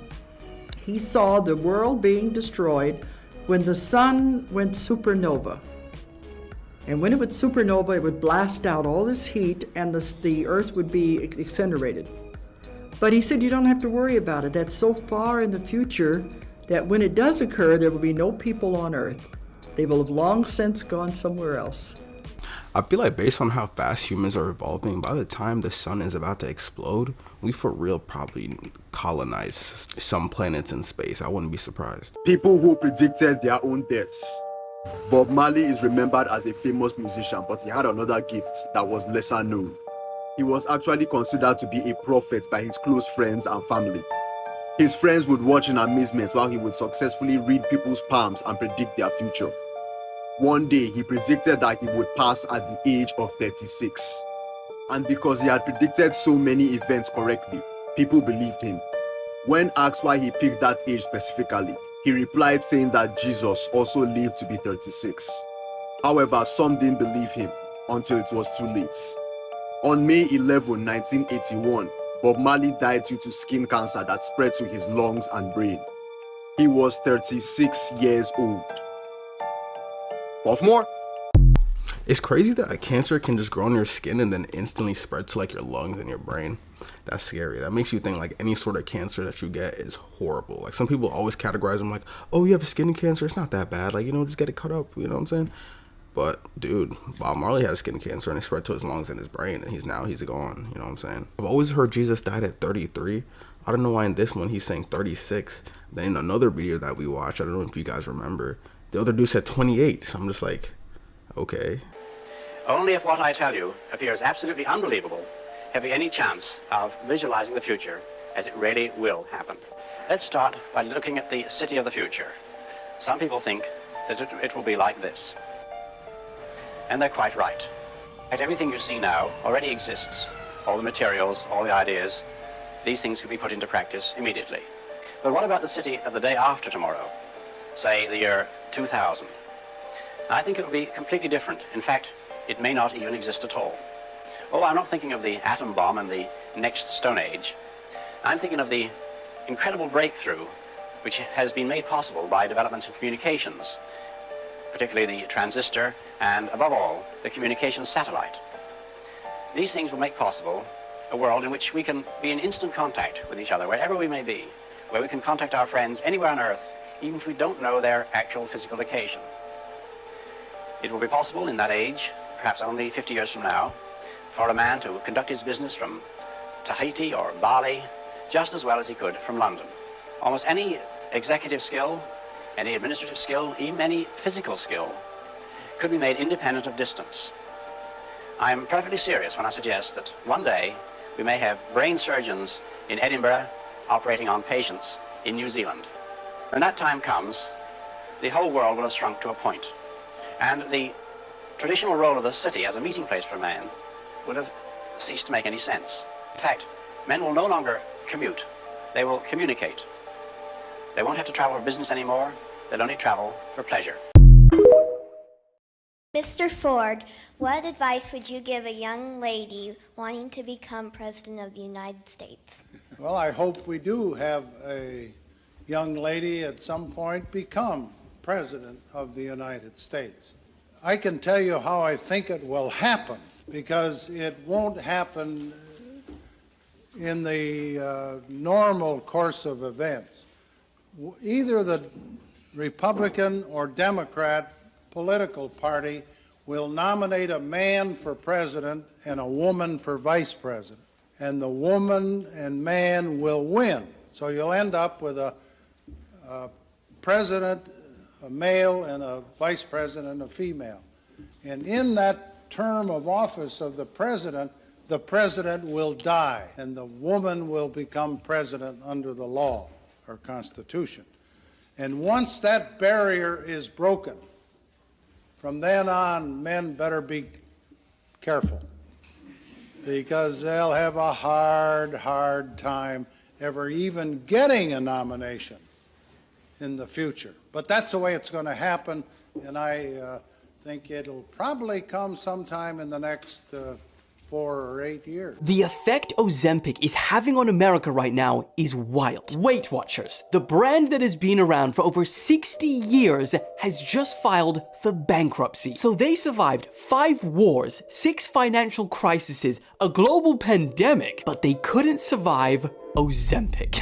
And the craziest part is that not only are they $1 billion in debt, but at some point they just said, if you can't beat them, join them. Because they actually tried to transition from selling food and weight loss programs and turned into a telehealth service that provides access to medications like Ozempic. In fact, medications like Ozempic are so prevalent in the country right now that they are believed to be part of the reason America has actually seen its first decline in obesity in decades. Approximately 20 million people, or 6% of the American population, is now on these weight loss medications.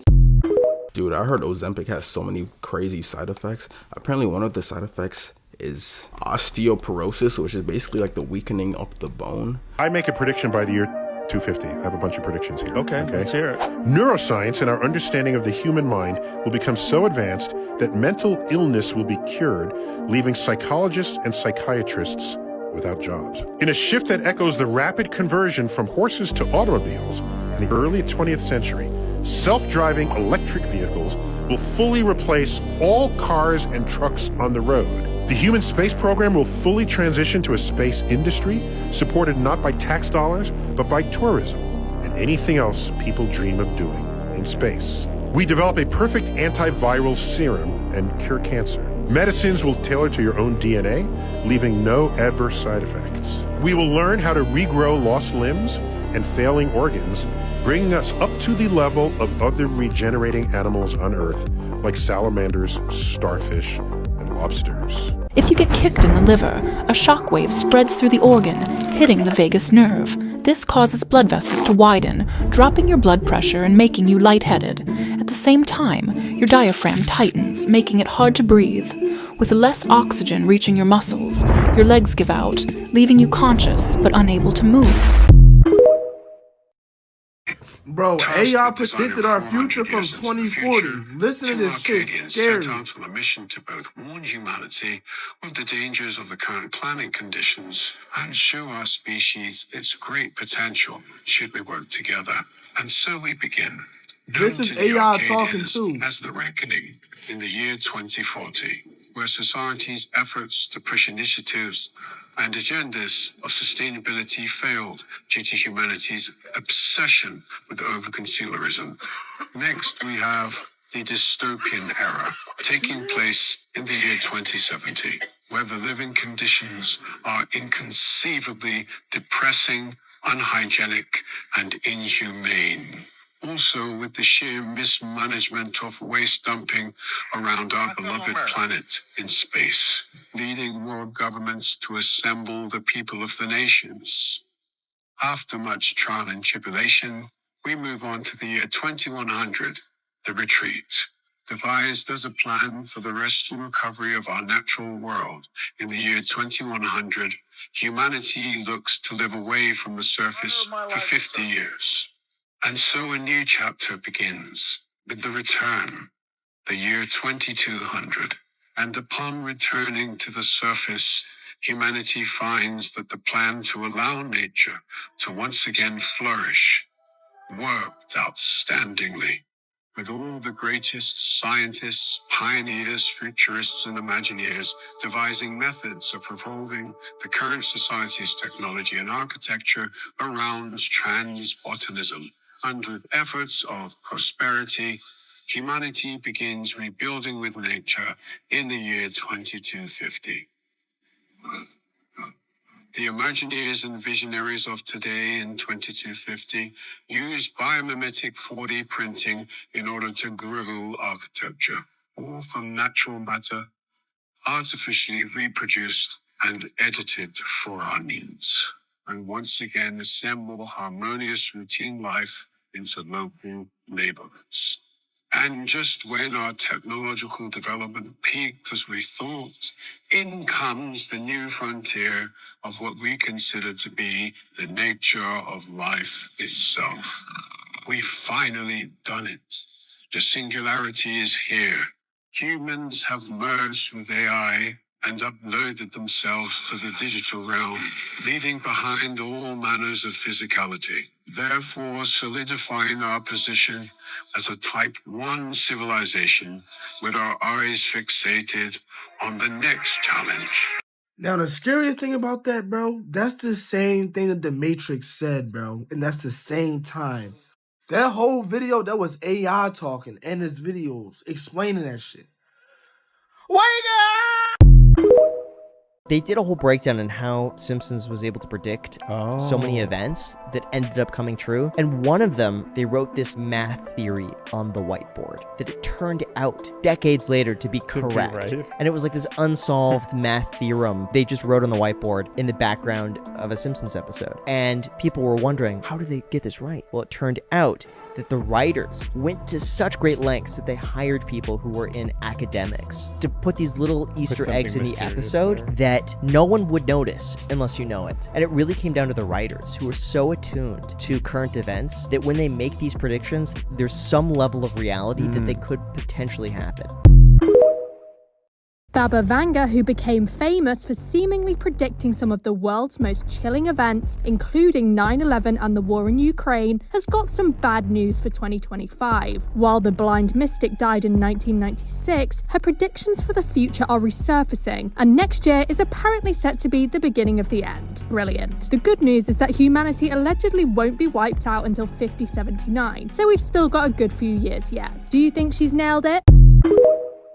People made predictions in 1925 about what 2025 will look like. Okay. Let's see if we met their expectations. Okay, let's see. People will live to be 150 years old. Well, 150, that hasn't happened yet. That did not happen yet. What's the oldest person in the world at right now? Probably... I think it's like 126 is the record or something like that. Oldest person alive currently is 116. I was going to guess 116, actually. They also said this: food will be delivered by tubes from communal kitchens. Well, that hasn't happened, but if the tube is basically a car, then it is. I think we got better. Like, we have Uber Eats, we got the bikes, we got the cars. Yeah, but tubes would be cool because it would just run through everything and it would just like plop down like when you're at the bank. Giant airplanes will fly 50 passengers between London and Paris only in a couple hours. Okay, well, that's like... We definitely do that. Oh, between London and Paris. I was thinking USA. We definitely do that. And we definitely do more than 50 passengers. No, we definitely do. Oh, the Wright brothers. Come on. Baldness will be universal. Oh, so why is that a thing of the future? I don't know. I swear I didn't make it up. People guessed that would happen in 2025. Male pattern baldness is a real thing. It's not universal, though.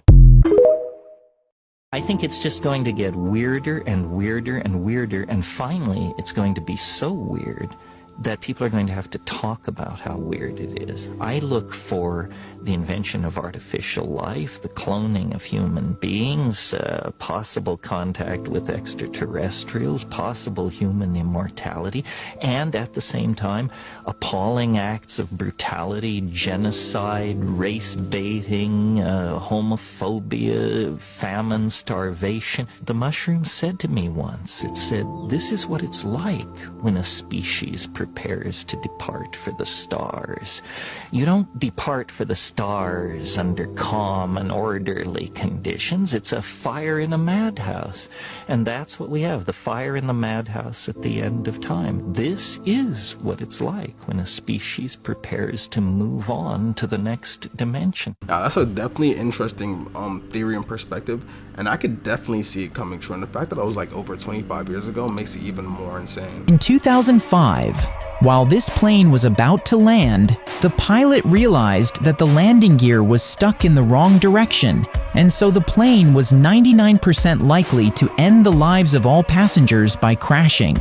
And while the majority of pilots would have started to panic seeing this, pilot Scott Burke remained very calm.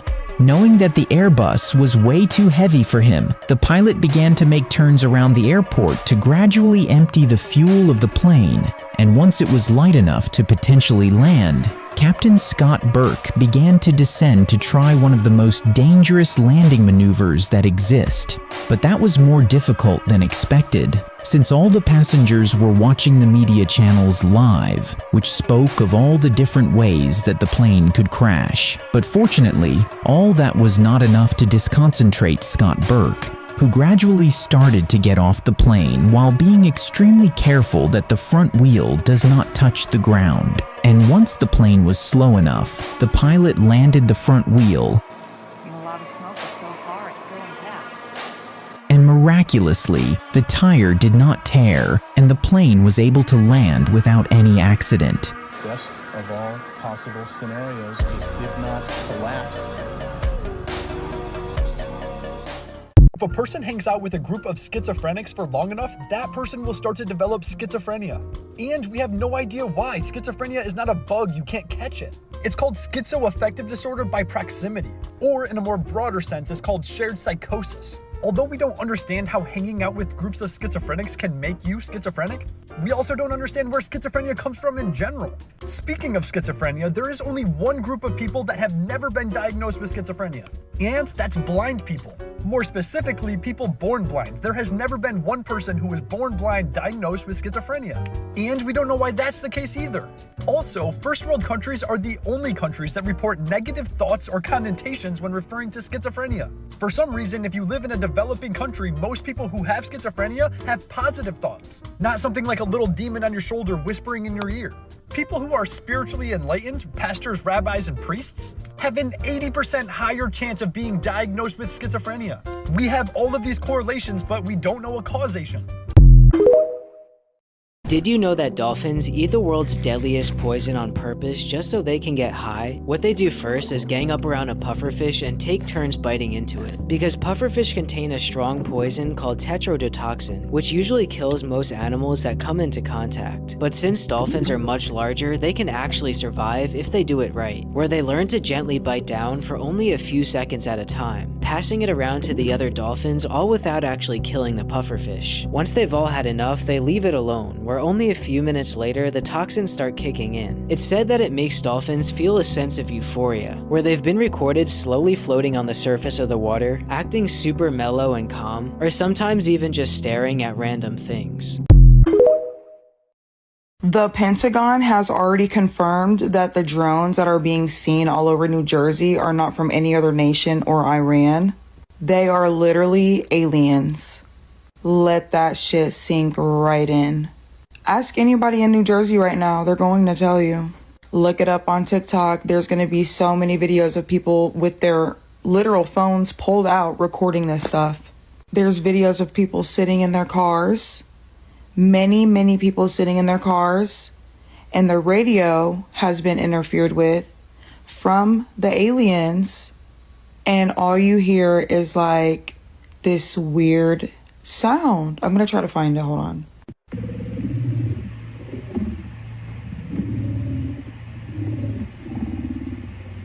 That sounds so fucking creepy. I would be so creeped out. I would be literally scared to get out of my car. If you live in New Jersey, I feel so bad for you because y'all are going to be one of the first ones to get got by the fucking aliens. I mean, I'm in New York and I've not seen any aliens, and I'm pretty close to Jersey, like probably like 2 hours from Jersey. If anyone is watching this video and you're from Jersey, let me know if you've seen any drones or aliens in your skies. How certain are you that we'll see something in 2025? I'm certain we'll either have embassy attacks in 2025 or the Homeland attack or both. All right. Well, there you have it, folks. So Sarah Adams, former CIA targeter, and like I said, we got a love-hate relationship. I love having you on. I hate the information that you bring us because it's just, but, you know, we need to know it because while the government doesn't want to take this shit seriously, a lot of citizens do, and, you know, they're getting ready. A lot of people are getting ready. A lot of people are yanking their kids out of school because of safety. A lot of people are at least yanking them out of schools that have no safety precautions or any plan at all. and it's important that regular everyday Americans hear this stuff because, like you said, like Scott Mann says, nobody's coming to save you. This machine is no longer working, and so you better take matters into your own hands. And once again, Sarah, you write our intelligence newsletter every week, comes out every Monday. Benghazi, Know Thy Enemy. We'll link it in the description below. And let's go get some lunch, and I'll see you in a couple months. Sounds good. All right. If you're trapped in a sewer, most people would try to call for help, but sewers are typically too deep underground to be heard. Instead, look for a light source, which should lead you to a manhole. If you don't see any light, try to feel the direction the sewage is flowing and move upstream. This will bring you to smaller tunnels where the sewage is fresher and there are less toxic gases. You can then use your clothes to block a small household pipe that leads into the sewer. This will cause someone's drain to overflow, and eventually someone will be called to fix the pipe. The Simpsons predict the U.S. will be in trouble in 2025, and Springfield becomes part of a major crisis spreading across the country. It all starts when Lisa watches the news about widespread power outages, empty store shelves, and rising prices. Gas stations run out of fuel, grocery stores impose purchase limits, and ATMs stop dispensing money. At the Quick E-Mart, Apu apologizes as customers argue over the last loaf of bread. Phones and the internet stop working for hours, leaving people frustrated and confused about what's happening. The government issues vague announcements, but they provide no clarity. By summer, Springfield is in total chaos. Power outages last for days, casting the town in darkness and silence. People begin to trade food and supplies in desperate attempts to survive. Marge tries to keep the family calm, organizing candlelit dinners to make the best of a bad situation. As the episode closes, a haunting scene unfolds. A mysterious drone flies over Springfield, and a flashing sign appears that reads, "Prepare for the new normal." This leaves everyone wondering what the future holds in this unsettling scenario. Comment 2025 for part 2 and follow this account for updates. A company once sold a bag of air online as a joke, but someone actually bought it for a high price. Seeing a chance to start a business, they began collecting and selling fresh mountain air in bottles. The idea quickly caught on, especially in places where the air is very polluting. Soon, athletes and families were happily paying for something that once came for free. The company sold thousands of bottles to customers who wanted a taste of fresh air they couldn't get in their own cities. Simpsons predictions for 2025. The Simpsons already predicted Trump winning in 2024, but in this episode from 2016, Homer can be seen wearing a badge that says Ivanka 2028, predicting Ivanka may run for president in 2028, and that in 2025 she will get even more involved in politics. She's already been seen in the White House many times, and it's believed Trump will pick one of his kids to continue his family's legacy. Another prediction is economic collapse. In an episode from the year 2000, The Simpsons show an economic collapse that happened during Trump's presidency. As you know, we've inherited quite a budget crunch from President Trump. We're broke. The country is broke. Scarily, this may already be happening. Basic items like eggs have risen in price by 20% since the beginning of the year, and inflation is still very high. People are already losing their jobs and houses, and according to many experts, this will get even worse in 2025. Another prediction is self-driving cars going rogue. In one episode, Homer is in a self-driving car, but the car won't stop, taking Homer on a wild ride. In 2025, we've already seen this happen, with with a man getting stuck inside a self-driving taxi. Another Simpsons prediction is the World Cup. In an episode from 1997, the World Cup was hosted in the USA, and Mexico and Portugal played in the final. The upcoming World Cup will take place in the USA, meaning that these teams may face off in the final. The US has not hosted a World Cup since 1994, which is before this episode even aired. Another prediction is colonizing Mars. In a 2015 episode, the USA plans to colonize Mars. The episode ends with a glimpse into the year 2050. A few years after this episode aired, Elon Musk announced his plans to put 1 million people on Mars by 2050, exactly lining up with the date in the show. Elon is now more powerful than ever, and it's believed Mars colonization may begin this year, with unmanned ships going to Mars. Mars colonization sounds so intense to me. Like, just imagine being stuck in a spaceship, traveling through a vacuum, like traveling through nothingness, just to get to a planet where you can't even breathe. Obviously, they would have domes like showed in the Simpsons thing, but like, I don't know. I feel like you'd be too far from everyone. It'd be so trippy. Holy shit.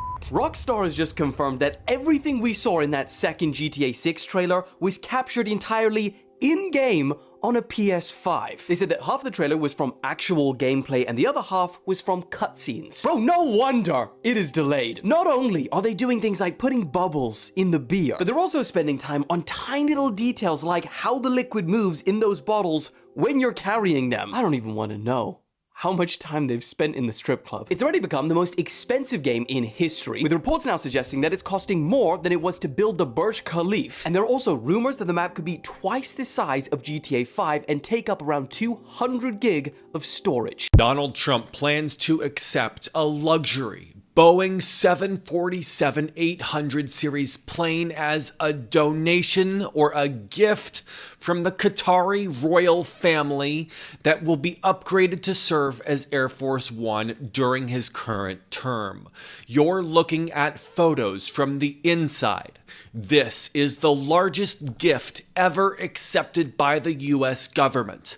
After Trump leaves office, the plane will be donated to Trump's presidential library, which will allow Trump to continue using it as a private citizen. If this plane was sold new, it would be worth $400 million. So this is presenting major ethical issues for the US government, especially since it will become a gift to Trump personally after he leaves office. The latest I'm hearing is that this cannot be considered bribery because it's a gift, and no specific policy changes will be made because of this gift. Trump's old private plane, known as Trump Force One, is a Boeing 757 jet from the 1990s. It's a nice plane, but definitely not as nice as the Qatari plane that he will soon be able to use from this gift. It's crazy how much gifts Trump's getting. Like, I just remember when Joe Biden came into office, like, you know, he might have got a couple gifts here and there, but nothing crazy. But like Donald Trump, everyone is gifting him something because they just know he's going to be on some shit where it's like, I don't know, I feel like it's more of like a respect thing. Like, I feel like they probably just respect him enough. This is a real thing. A man wanted his best friend so badly, he secretly arranged for him to undergo gender reassignment surgery. First, he bribed a doctor at the hospital. Then, using a routine checkup as an excuse, he tricked his friend into going there. Once inside, the friend was sedated, unaware that a forced surgery was about to take place. When he woke up, he had become a woman. The man then brought in a lawyer he had prepared in advance and tried to force the newly transformed friend to marry him. At first, it seemed like a twisted case of unrequited love, but it turned out the man had planned everything just to gain access to his friend's apprentice. Furious, the friend told his father, who immediately reported the incident. Police soon arrested both the man and the involved doctor. What if I told you they genuinely aren't? None of you are seeing the world, and this is scientifically proven. If you don't want to freak the hell out after watching this, just keep scrolling. On the electromagnetic spectrum, our eyes can only see visible light, which is this tiny bit here, 0.0035% of the whole spectrum. So we are blind to over 99% of what is actually going on in the world, and this is a fact. Now you also may or may not know there is a hole in the back of your eyeball where the optic nerve exits the eye. Now this is where it's crazy because yeah, if there was a hole in the back of your eye, you'd see holes everywhere, right? Well, your mind fills in the blanks with memory, so it's basically just creating it from your mind. So everything you see isn't necessarily as real as you think it is, because there's a part of reality, the light spectrum, that we can all see, but a lot of what you see is being interpreted and made up by your mind to simply fill in the blanks. It of course links into the solipsism theory that I've spoken about before, where you are the only person alive, no one around you, me, no one is real, but your mind is filling in the blanks, creating these people so you don't feel so lonely and have an existential crisis. It's similar with hearing as well though, like we do not have good hearing compared to other animals and creatures. There's only a tiny fraction we can hear and the rest of it we are completely deaf to. So the life we're experiencing is just a heavily filtered, potentially fake version of what is actually going on. Overnight, we may have just witnessed the beginning of the first new war of 2025, and both countries have nuclear weapons. In the early hours of Wednesday morning, India bombed 9 different locations in Pakistan, which they say were terrorist infrastructure. And they say that this was in retaliation for the terrorist attack in Kashmir last month. In these strikes, at least 26 people, including a 3-year-old girl, have died, and at least 46 others have been injured. Pakistan's military spokesperson told CNN that the Indian attack is a blatant act of war. And in retaliation, Pakistan have claimed to have now shot down 5 Indian jets and a drone. And unfortunately, the situation is only intensifying. Artillery exchanges continue at the border, airspaces and airports have now been closed, and Pakistan's army have confirmed air and ground operations are now underway, saying India will now receive a comprehensive and decisive response. Over in India, several cities are now carrying out mock security drills like response to air raids, evacuations, blackouts, and even medical procedures. Leaders from around the world are urging restraint, with Donald Trump calling the situation a shame, and the UN Secretary General saying that the world cannot afford a military confrontation between these 2 nuclear-armed nations. As things develop, I'll keep you guys updated. Yeah, a lot of people believe that tension might cause World War II, and I low-key kind of think so too, in my opinion. Like, we've seen how it's been with Ukraine and Russia, and then maybe China and Taiwan, and then Pakistan and India. India is like the second most populated country in the world too, so who knows what's to come, man. If you guys think we're heading to World War III, let me know your thoughts about it down in the comments. A number of claims are going viral that the leaders of the UK, Germany, and France were caught with a bag of the white stuff after the media entered their room on the train to Ukraine. And some of these claims have got tens of millions of views. So, is it true? Well, in the video, Keir Starmer joins Macron and Merz at the table, and after having a friendly interaction, they sit down for some pictures. This is when Merz grabs and hides what people are alleging to be a cocaine spoon, and Macron picks up something which people are claiming to be a bag of cocaine. However, if you actually go to the original high-res images captured by the AP, you'll see that what's claimed to be that bag looks more just like a crumpled napkin, and the spoon looks more just like a cocktail stirrer. I mean, it doesn't help that they look sus as hell while removing these items, but either way, what do you guys think? Yeah, I feel like people kind of dragged it because they knew the price was going to be in there, so I doubt they would have that just open on the table. But just imagine if it was really what people thought it was. That'd be insane. What's a subtle sign that someone has been through a lot of stuff in life? 1. They are really calm during a crisis, but not necessarily when the crisis is past. 2. They don't ask for help, because people have let them down a lot. 3. Exceptional situational awareness. They know where people around them are, and generally, everything happening around them. 4. Memory problems. 5. They appear distant or emotionally reserved, especially when it comes to personal topics, and struggle with opening up or letting people in. 6. When closing a door, they turn the doorknob, push the door in, then release the knob so that it closes as quietly as possible. 7. They don't know how to accept kindness, or are suspicious of it. 8. Chill to the point of detachment. They've stopped caring about most things because caring too much used to hurt. 9. They sit and watch in social settings. Very observant. 10. They are funny. 11. There's nothing you can say that will surprise them. They know how messed up the world is. They know what people can do. Even the good ones. 12. Not only do they not ask for help, they don't like to burden others with whatever's going on. 13. They apologize for everything. 14. Children get a hardened look in their eyes and they look like adults in children's bodies, and it's honestly pretty unsettling once you've seen it. 15. They overdo everything and are mostly givers. This is Drewski. He's a comedian and, well, he has a problem. He's doing a comedy skit where he's pretending to be the host of a kid show. And, you know, in kid shows, they be singing and dancing. And when I said dancing, matter of fact, that boy was dancing his ass off, but that's besides the point. Lock in. In this skit, he has a co-host, but hold on.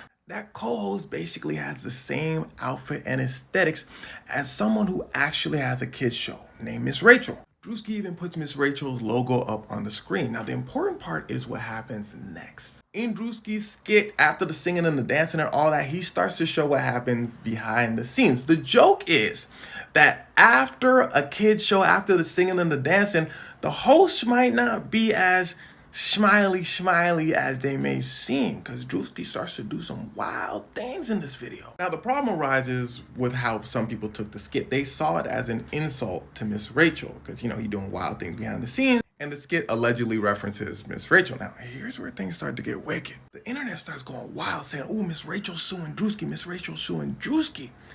But I couldn't find anything that said Miss Rachel was actually suing Drewski.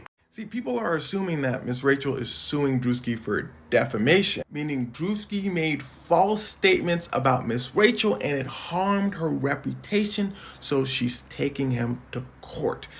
But I just don't think Miss Rachel would do that. For those of you that don't know, defamation lawsuits are pretty messy. Miss Rachel would have to prove that this skit harmed her reputation, but for one, kids that watch Miss Rachel's show are probably not watching Drewski's show.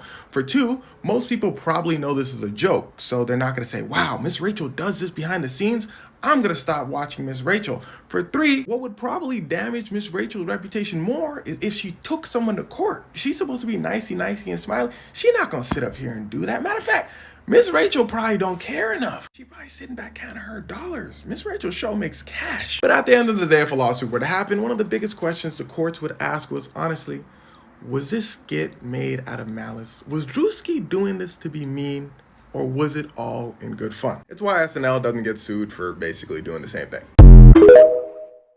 He climbed a 10,000-meter tower just to go viral, but almost died instead. When he reached the top, he felt invincible, so he pulled out his phone and started live streaming. Views began pouring in, and comments about his bravery flooded the screen. He smiled, soaking in the attention, until the sky rumbled. But then, a deafening crack of thunder echoed behind him. Panicked, he reached for his safety hook to climb down, but it slipped, and he fell from the top. His life flashed before his eyes until he remembered.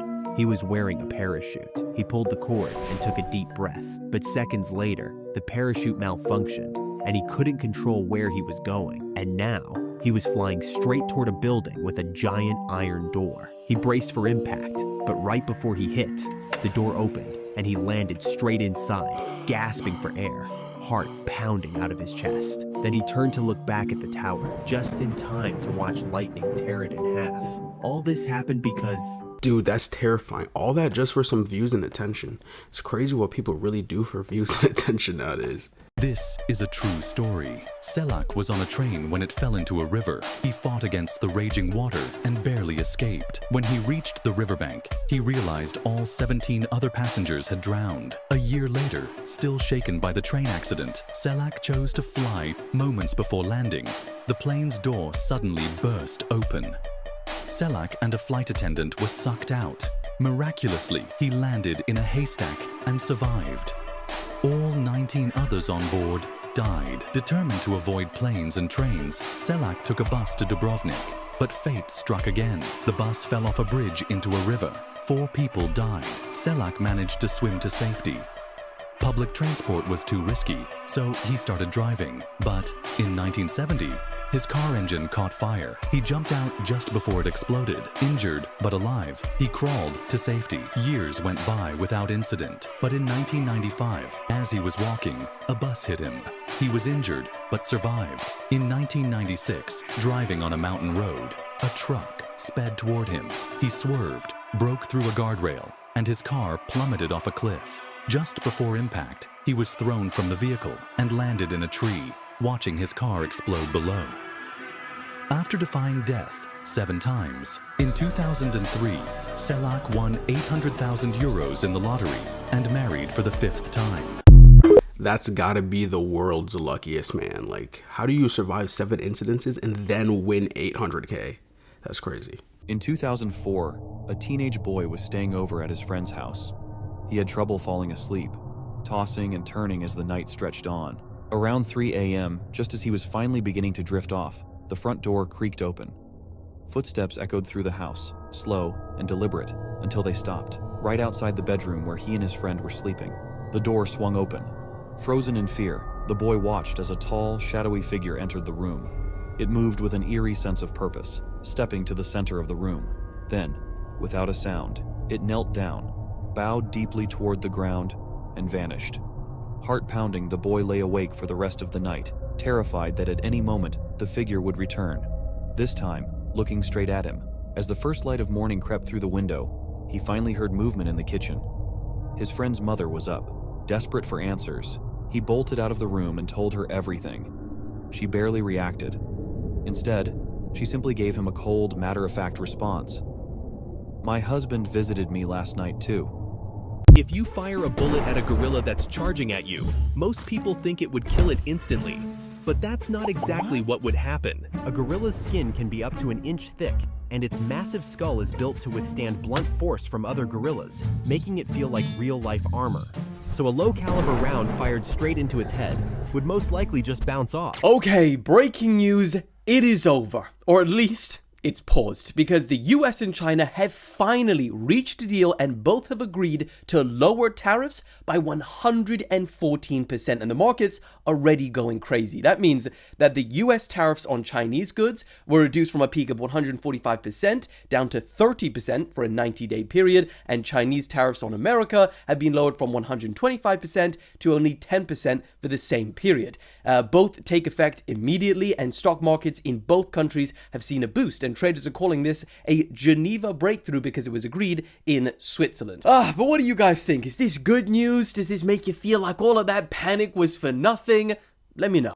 If you haven't heard about this new scam, you need to watch this video right now. Police across the world are warning people of this literally as we speak, and you would never even realize you've been scammed until this. So there is a new scam which only takes one person to do it in one simple move. And what it does is allow hackers to get into your phone, get access to all your personal information, cards, any single thing you own. So how this works is you'll get a package outside your door, like you would, from a brand. It could be Amazon, it could be Pretty Little Thing, anything that you're buying. It'll probably be from a company that you buy stuff from regularly. So you just think, oh, I'm a loyal customer, you're giving me a free gift. You open it up, there could be something inside. It might be a t-shirt, might be a hoodie, might be some shoes, whatever. Then there'll be a QR code in there that says, thanks for your loyalty, please scan here. Obviously you're going to scan it. Why wouldn't you? Well, if you scan this QR code, that's where this happens. They will then be able to get into your phone from scanning that link. You literally would not be able to tell this has happened to you until you see the money going out of your account or something like that. Though yeah, if you don't order a parcel, just be wary if there's a QR code in there that it's telling you to scan. Do your research, please, because it could save you a lot of money. Now, of course, please share this video around with anybody you know, friends and family, because I know some of the older generation would scan it in an instant. Hit that follow button and I'll keep you updated. Dude, it feels like every single week there's just a new scam. First it was like a toll scam. Now it's a you scan this QR code, your whole phone gets hacked. Like, I don't know, dude. I can't keep up with it personally, but good thing we have these videos to tell us. Yay!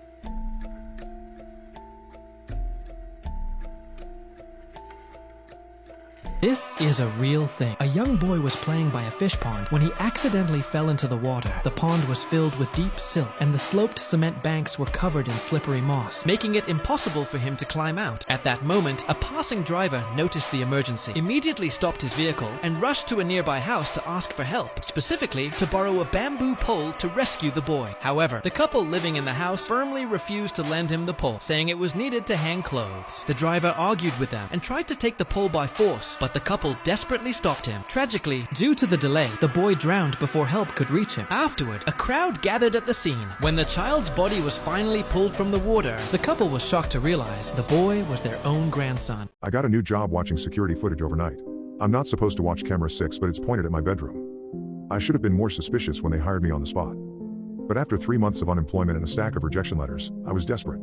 The night security monitor position at Sycamore Heights apartments seemed perfect, decent pay, minimal interaction with others, and best of all, it was just a 5-minute walk from my own apartment in the neighboring complex. The property manager, Mr. Voss, was a thin man with round glasses that magnified his pale blue eyes to an unsettling size. He barely glanced at my resume before handing me the key fob. Shift starts at 11 p.m., ends at 7 a.m., he said, his voice unnaturally soft. You'll monitor the security feeds from the office in the basement. Report any disturbances. Don't fall asleep. I nodded eagerly. One more thing, he added, sliding a sheet of paper across the desk. These are the protocols. Memorize them.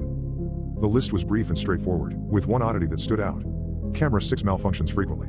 Do not attempt to fix it. Do not watch it. Document any flickering or display issues, but otherwise ignore it. When I asked about camera 6, Mr. Voss's expression tightened. Just protocol, he said dismissively. The previous night monitors couldn't follow simple instructions. I trust you'll be different. I started that night. The security office was a small, windowless room with a desk, a worn office chair, and a wall of monitors showing feeds from various locations around the property: the parking garage, entrances, hallways, laundry room, and exterior perimeter. Camera 6 was positioned in the top right corner of the display. Unlike the other cameras which showed clear, crisp images, Camera 6 displayed a grainy, dark feed of what appeared to be the exterior of another apartment building. I recognized it immediately as my own building, Pinewood Apartments. Specifically, the camera was pointed directly at my third-floor bedroom window. I leaned closer, confused. My blinds were drawn, but I could make out the faint glow of my bedside lamp that I always left on. I checked the protocol sheet again. Do not watch camera 6. A chill ran through me. Was this some kind of sick joke? I almost called Mr. Voss, but something stopped me. If this was a test to see if I'd follow instructions, I'd already failed. And I really needed this job. So I tried to ignore it. For the first 2 hours, I focused on the other monitors, dutifully logging the few residents who came and went in the night. But my eyes kept drifting to camera 6, to my own window. Around 2 a.m., movement caught my attention. On camera 6, someone was in my apartment. A shadowy figure moved past my bedroom window, briefly visible through a gap in the blinds. My heart raced. I lived alone. No one had keys except me. I pulled out my phone with shaking hands and called my own apartment. No answer. I grabbed my coat, ready to run home, when the protocol sheet caught my eye again. Do not watch camera 6. What if this was an elaborate prank? A way to see if I'd abandoned my post on the first night? I hesitated, then sat back down. The figure hadn't reappeared. Maybe it was just a trick of light and shadow. I forced myself to look away, focusing intently on the other monitors. But every few minutes, my gaze would involuntarily flick to camera 6, to my window, checking for movement. At 3:17 a.m., I saw it again, a dark silhouette standing directly in front of my window. This time, it stood completely still, facing the camera. Facing me. The blinds were now fully open, though I distinctly remembered closing them before leaving. I felt sick. This couldn't be real. I grabbed my phone and opened my apartment security app, which connected to the small camera I'd installed by my front door. The feed loaded slowly, showing my empty living room, exactly as I'd left it. No intruder. I looked back at camera 6. The figure was still there, but now it was raising its hand, pressing it against the glass of my window. I stared, paralyzed with confusion and fear. How could something be in my window but not appear on my security app? The figure began to write something with its finger, leaving foggy trails on the glass. Backward letters, meant to be read from outside. From where camera 6 was positioned. HELLOMARK. My name. It wrote my name. I bolted from the chair, knocking it over. This was beyond a prank. I had to get home, had to see for myself. Protocol be damned. But as I reached for the door, my phone buzzed with a text from an unknown number. Don't leave your post, Mark. That's against protocol. I froze. Another text followed immediately. Camera 6 is functioning correctly. Don't watch it. With trembling hands, I righted my chair and sat back down. I stared resolutely at cameras 1 through 5, refusing to look at the top right monitor. Sweat trickled down my back as I felt rather than saw movement on camera 6. At 4:32 a.m., a tap on my shoulder nearly stopped my heart. I spun around to find Mr. Voss standing behind me, though I never heard him enter. First night going well? He asked, his magnified eyes unblinking. Yes, I lied, my voice cracking. Just following protocols. His gaze lingered on camera 6, then back to me. Good. Very good. The others couldn't resist watching. He smiled thinly. They had to be replaced. He left without another word, the door closing silently behind him. For the remainder of my shift, I kept my eyes firmly on the other cameras, ignoring the persistent movement I perceived in my peripheral vision from camera 6. When 7 a.m. finally arrived, I practically ran out of the building. The morning was bright and normal as I hurried to my apartment. Everything looked ordinary. No strange figures, no messages on my window. My apartment was exactly as I left it, blinds closed, door locked, security system showing no entries. I was beginning to think I'd imagined the whole thing until I noticed a small folded paper on my kitchen counter that definitely hadn't been there before. With mounting dread, I opened it to find a single sentence. See you tonight, Mark. Don't watch camera 6. I called in sick that evening. And the next. On the third day, I received a final text. Your position has been filled with someone who follows protocols. Camera 6 will now be watching them. I moved out that weekend, breaking my lease and abandoning most of my belongings. I drove 2 states away before I felt safe enough to stop. It's been 3 months. I have a new apartment now, a new job at a 24-hour diner. I never turn my back to windows after dark, and I keep my blinds sealed shut with duct tape. Last night, I noticed something new at work. A security camera in the corner of the diner, one I hadn't seen before. The little red light blinked steadily as it slowly rotated toward me. The label underneath read camera 6. It's like human psychology 101. When you tell someone not to do something, there's a higher chance that they'll do it. You'll be like, don't go over there. There's a higher chance they'll go over there. Or don't look at this. So I don't know what that guy was thinking. It's a 100% true story that happened to a woman in Madison, Wisconsin. Now, there was this woman named Sherry who moved into this house with her 2 children in Madison, Wisconsin. Now, she said, at the time she didn't believe in anything supernatural. She really thought that was a bunch of nonsense. But she said, right away when they moved in, she would notice, out of the corner of her eye, sometimes shadows moving across the walls. She would hear strange noises that she couldn't explain. But she said for the most part, it was just a normal house. One night, she's upstairs in her bedroom and she's folding laundry. She hears talking coming from her son's room. So she makes her way over to his room. The door's closed, and she hears her son having a full-on conversation with someone. And she's like, who is he talking to, at 12:30 at night? So she opens the door, and when she looks in his room, he is not in his bed. So she starts yelling for him.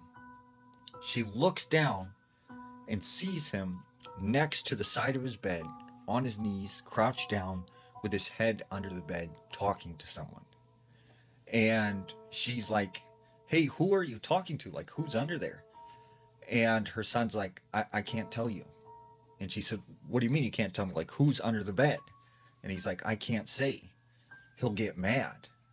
And she's like, what? Who's under there? So she runs over to the bed and she looks underneath there. It's empty. There's nothing under there.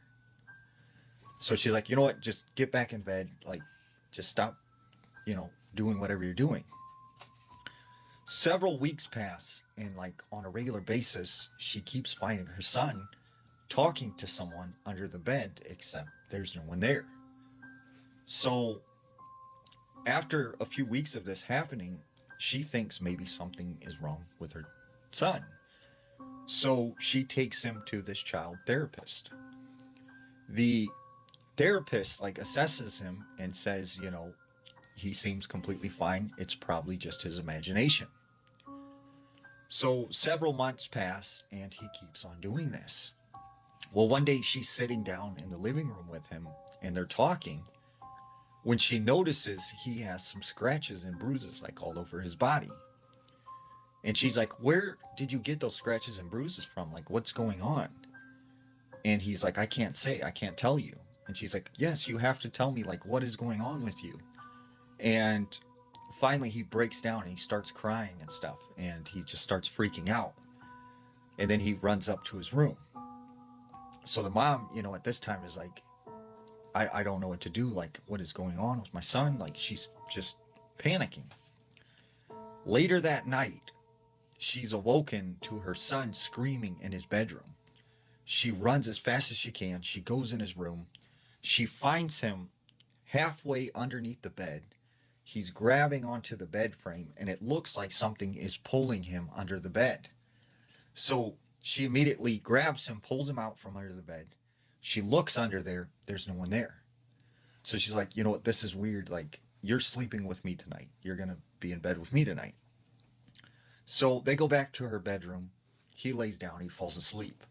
She's sitting in bed. She can't sleep. She's freaked out about this whole situation. When all of a sudden she hears, shh, come under the bed. And she's like, what? She looks over, her son is sleeping. But then once again, she hears, hey, come here, under the bed. I need to talk to you. And it's like a man's voice. And she's like, no, who are you? Like, go away.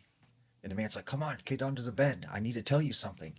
And like, she's like, no, I'm not going under the bed. And she said this man, whoever he was, just started yelling obscenities and getting really angry. So she grabs her son. They get out of the house. And she said she left that night and never went back. And still to this day, that house sits there.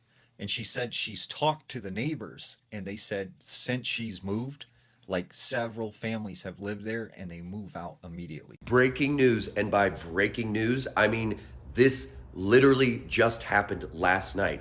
But in Vegas, where I live, right outside of Vegas, a 12-foot monolith showed up out of nowhere last night.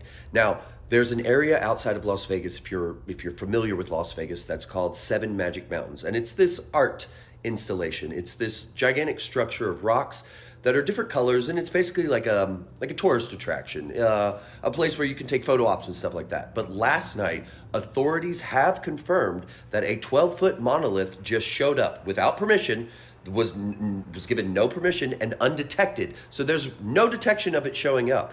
And they have said that it will be removed, but further investigation is going on right now before it's removed. But this literally just happened last night outside of Las Vegas. And it's not the first time that a monolith has just randomly shown up all over the entire world. But I wanted to share that with you guys now. It is on the news. You can Google it, you can research it. But yeah, a 12-foot monolith just showed up in Las Vegas. In case you haven't heard, the Pentagon just confirmed on record aliens are among us. And they went into the drones, basically saying they don't know what the drones are, where they came from, anything. And basically confirmed they are alien technology. I still am on the Fae train. Like, I'm pretty sure aliens are Fae. If you've seen my dowsing rod sesh with Lucifer, you kind of understand, like, where I'm going with that. But if you haven't seen it, swipe, look at my profile. Basically, it just kind of went into the idea that the aliens are actually like Fae, basically. And basically like the Lemurians and Palladians and all those like alien race things, they tie into like different Fae races, basically. And the chosen ones that are being like activated and spiritual awakening, they are Fae bloodlines. I don't know. Just kind of wanted to share. Anyway, have a great day. So Diddy's daughters left the courtroom after a male stripper or a male escort testified and said that Diddy made him have sex with Cassie, and Diddy watched and masturbated while it was going on.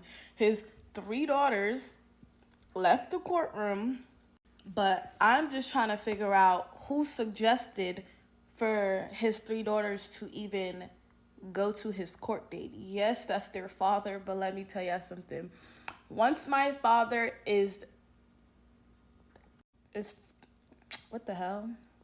Is found to be doing things like that, or there's multiple people coming out with stories of him doing things like that, I'm gonna disown you as a father. You are no longer my father. I'm not coming to support you. Whatever the case may be, I'm not coming to sit in a courtroom for you. That's foul. Like, I can't, like, then on top of that, you have daughters. So how could you be this disturbing, this nasty, and have daughters? I'm like confused. Like, come on. I wouldn't be surprised if some other allegations came out, but I won't put those allegations on him. But I wouldn't be surprised, okay?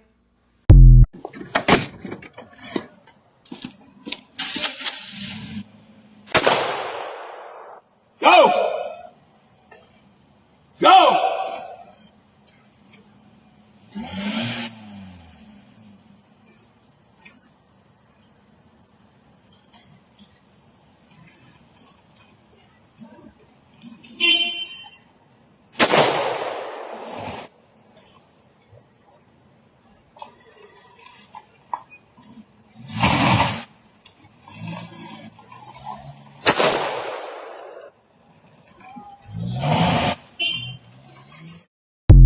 This man probably grew up in Texas. He probably forgot that he's in New York. You know how strict New York gun laws are? You do something like that, you're facing prison time, buddy. The Diddy one that girl talked about in like the last clip before that other clip, yeah, I don't know. I don't know why his daughters would be in court while he's going through that. I would have told anyone, like, yo, don't bring the daughters, dude, because...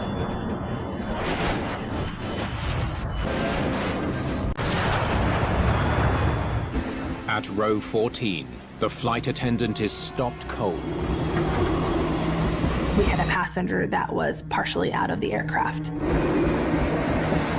Her seatbelt was the only thing that was holding her into the plane at that point. Help me! Hello? A window is open and somebody is out the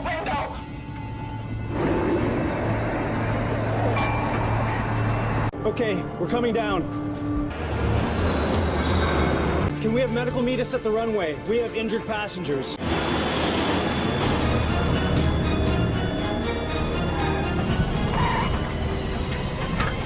Speed brakes up. Thank you, Lord. Thank you.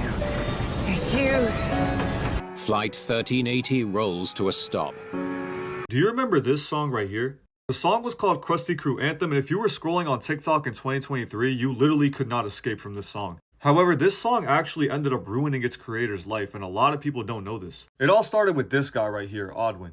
Odwin was a 24-year-old YouTuber and producer from Mississippi. Now you see, Odwin has been making music for years, but nothing really hit. He's had a few successful songs here and there, but nothing crazy. But everything would change when he would meet another producer by the name of A Shark. And one day, A Shark decided to send a melody over to Odwin. And when Odwin heard the melody, it reminded him a lot of SpongeBob. It was almost like a pirate type beat. Now normally Odwin is a producer, but he decided this time he was gonna rap. Except Odwin did one thing differently. Instead of rapping with his normal voice, he decided to rap with a Mr. Krabs and a Squidward voice. Also, fun fact, a lot of people thought Odwin held his nose for the Squidward voice, but he actually just put his finger under his nose like this. And that's when this masterpiece right here came to life, Krusty Crew Anthem. Now the song ended up blowing up on TikTok, but it wasn't really anything crazy. That was until someone decided to make a music video for the song. And this was a completely fan-made music video. Odwin had nothing to do with this. And the music video went nuts with a lot of people posting it on TikTok. When I tell you this made the song go absolutely parabolic, I am not joking. This song was literally #1 on the Viral 50 for Spotify. It even got to the point where Kai Cenat and AMP were dancing to the song. You know you have a hit on your hands when Phantom is moving to it. This was literally the most cardio he's ever done in his entire life. V's was even spotted performing the song at Rolling Loud. At this point, everything was going great for Odwin. It even got so good to the point where the label started calling. And Odwin ended up signing a deal which almost screwed him up. Because for some reason the label tried to take down the music video, and they didn't even realize that this was the driving factor of the song going crazy. And so Odwin had to step in and try to make things right. If you think about it, it's kind of messed up that this fan put in all this time and effort into this music video just for the label to come along and take it down and try to steal money. After this, the song started getting rumored to be included in SpongeBob. However, this is just a rumor, and shortly after the song would kind of die out. But Odwin kept pushing and he decided to drop more Mr. Krabs related songs. He even ended up getting a song with Benny X, which is crazy. However, there was a problem with this. Nobody really knew who Odwin was. The Mr. Krabs character kinda overtook his entire career. And I guess Odwin started to realize this because he did say he was gonna quit. Because Odwin wanted to be known as Odwin, not Mr. Krabs. Even though Mr. Krabs did bring him a lot of opportunities, such as being able to work with rappers like Trippie Redd, he just wanted to be known for who he was. Now, even though he still has over 100,000 monthly listeners, I assume these are people who are still listening to the Mr. Krabs songs. However, Odwin does seem to be doing good on YouTube, but for now, it seems he's retired from doing the Mr. Krabs impressions. But who knows, maybe he'll be back soon. And sometimes you should never meet your heroes, especially Michael Jordan. Chameleonaire learned that the hard way. Y'all remember Chameleonaire, right? He's saying riding dirty, gonna catch me riding dirty. Anyway, Chameleonaire pulls up to this event one day, or night, I don't know, I wasn't there. And he sees none other than Michael Jordan. Now, Chameleonaire is a huge fan of Michael Jordan. It's one of his idols. So Chameleonaire's friends who are with him tap and they say, look, bro, your idol right there. Chameleonaire goes, I know, hold it down, hold it down. Chameleonaire's friends tell him, now's your chance. Go get a picture with Michael. Now, Chameleonaire doesn't want to be that guy. He doesn't want to bother him, but then he notices something. Michael Jordan's taking pictures with some girls. Plus, Michael Jordan looks like he's having a great time. Chameleonaire says, you know what? The worst you could say is no. I'll do it. And this is when Chameleonaire had a problem. He walks over to Michael Jordan. Michael Jordan standing with none other than Paul Pierce, another basketball player, Spike Lee, a famous director, and a few other folks. Millionaire walks over, says hi to everybody, looks at Michael and says, Michael, can I get a picture? Michael says, hell no. I ain't taking pictures with no... Now, if you don't know what word I was about to say, maybe that's for the best. But how Michael Jordan said the word is very important to the story. It shifted the mood. It was the aggressive style, not in a racist way, but I ain't taking pictures with no... You feel what I'm saying? Now, Chameleonaire is guffawed. The words were not connecting in his brain. This is his idol. So he thought he must have heard him wrong. He looks over at his friends. His friends go, but it's still not quite registering with Chameleonaire. And here's where things start to get wicked. A little earlier that day, Chameleonaire was at an auction bidding for basketball jerseys. Long story short, he spends about $7,000 to get this Michael Jordan jersey. That's how much of a fan he is. So in the moment, he looks at Michael Jordan and he says, I just spent $7,000 on your jersey. Michael Jordan says, I'll tell you what then, Chameleonaire. How about you give me $7,000 right now? And then I'll take a picture with you. Now, at this point, Chameleonaire heated. Oh, he heard right that time. Michael Jordan standing over him. Michael Jordan, a big dude, 6'6", muscular. He played ball. Towering over Chameleonaire, saying this in an aggressive tone. So Chameleonaire balls his fist. He ready to throw them things. Paul Pierce grabs Michael Jordan. He says, yo, man, that's Chameleonaire. You know, he be saying riding dirty. Won't catch me riding dirty. Michael Jordan says, man, Chameleonaire, Shabuzi. I don't care who it is. Boy, he ain't taking no picture with me. Now, at this point, Chameleonaire was about to throw hands. But he realized at this moment, he was just embarrassed, really. He didn't want to lash out of embarrassment. So he said, what's the point? And he shook everybody's hand and said, all right, everybody, I'm out. Spike Lee and Paul Pierce give him a look as if to say, yeah, that's Michael Jordan. And as Chameleonaire is walking away with his friends, Ray Allen, Paul Pierce run over to him and say, hey, man, we could take a picture with you. In Chameleonaire's words, it was like pity pictures. They're like, come on, little bro. Come on, we got you. They take pictures, Chameleonaire leaves. When Chameleonaire gets home, he gets a call. It's from Michael Jordan's people in the Nike brand. They said, hey, Chameleonaire, we finna send you some shoes. We so sorry for like how Michael Jordan was acting and all that. Chameleonaire declined the shoes, went on his merry way. Side note, apparently Michael Jordan's response to this situation was he didn't know who Chameleonaire was. But I think we'd all agree it doesn't matter who you are, you gotta treat everybody with respect. Let me know in the comments if you've ever met a celebrity and were disappointed. I'm genuinely curious. The world needs to pay attention to who this man is, because he is inspiring an African revolution against the West right now. This is 37-year-old Ibrahim Traore. He is the second youngest head of state in the world right now, and what his supporters say he represents is simple: African independence. You see, Burkina Faso is a former French colony, and since he became leader of the country in 2022, he has accused France of neocolonialism, which in other words is when a country is still trying to control the other, but now just through more hush means. So when he seized power, he started to make drastic changes. He ordered the French troops to leave the country. He expelled French diplomats and Western media. He banned the use of British and French colonial-style judicial wigs in efforts to decolonize the country's judicial system. And then he started making major changes. He started cutting ties with foreign companies involved in Burkina Faso's infrastructure development, like roads, bus stations, airports, and then started replacing them with locally equipped and trained workers, and then acquired around 1,000 road building machines for them to use. He started introducing policies to boost local control over food production and processing. He started pushing for greater state control over energy, reducing the dependence on foreign suppliers of electricity. And then, in the clearest statement to the West yet, he started buying back a number of the country's major gold mines previously owned by foreign entities. He called the purchases a reclaiming of national wealth from exploitative foreign ownership. But here's where things get crazy, because what started in Burkina Faso has now become something much bigger. They've now joined forces with Mali and Niger to form the alliance of Sahel states, basically saying we've got each other's backs and we're done with all influence from the West. Ivory Coast and Senegal are now also pushing to remove foreign military bases, and a former Nigerian senator described Traore's actions as the spirit of a continent yearning to be free, dignified, and prosperous. And that is exactly why we're seeing it slowly transition from one country in Africa to Africa as a whole. Because the question that's increasingly being asked is, why is such a resource-rich continent continent that literally powers the world, so poor themselves. Now, here's the problem. We've seen revolutions like this in Africa before, and they haven't ended well. Back in the 1980s, Thomas Sankara led Burkina Faso with almost the exact same vision Traoré has now, rejecting foreign aid, nationalizing roads and railways, and calling for true African independence. But just 4 years later, he was assassinated. His policies were reversed, and French firms regained contracts for roads, railways, and ports in Western Africa. So is Traoré walking that same path? We don't know. But there are reports that he has survived 19 assassination attempts in 2 years. However, not all those claims have been verified. And it's also important to note that Traoré has his critics. Some call him a dictator because he rose to power in a coup. He's postponed elections, he's banned the media, and he's cracked down on dissent, and critics saying no country has ever developed under democracy. So the question is, what do you think? Is this just another dictator grappling for power, or the man to ignite a long-needed change for Africa? I don't know why, but that kind of reminds me of Trump, like how Trump wants to keep everything in the US. I think he's trying to do the same thing, where he's trying to make everything like locally made, except instead of depending on other countries. I don't really know too much about him. That was my first time hearing about him.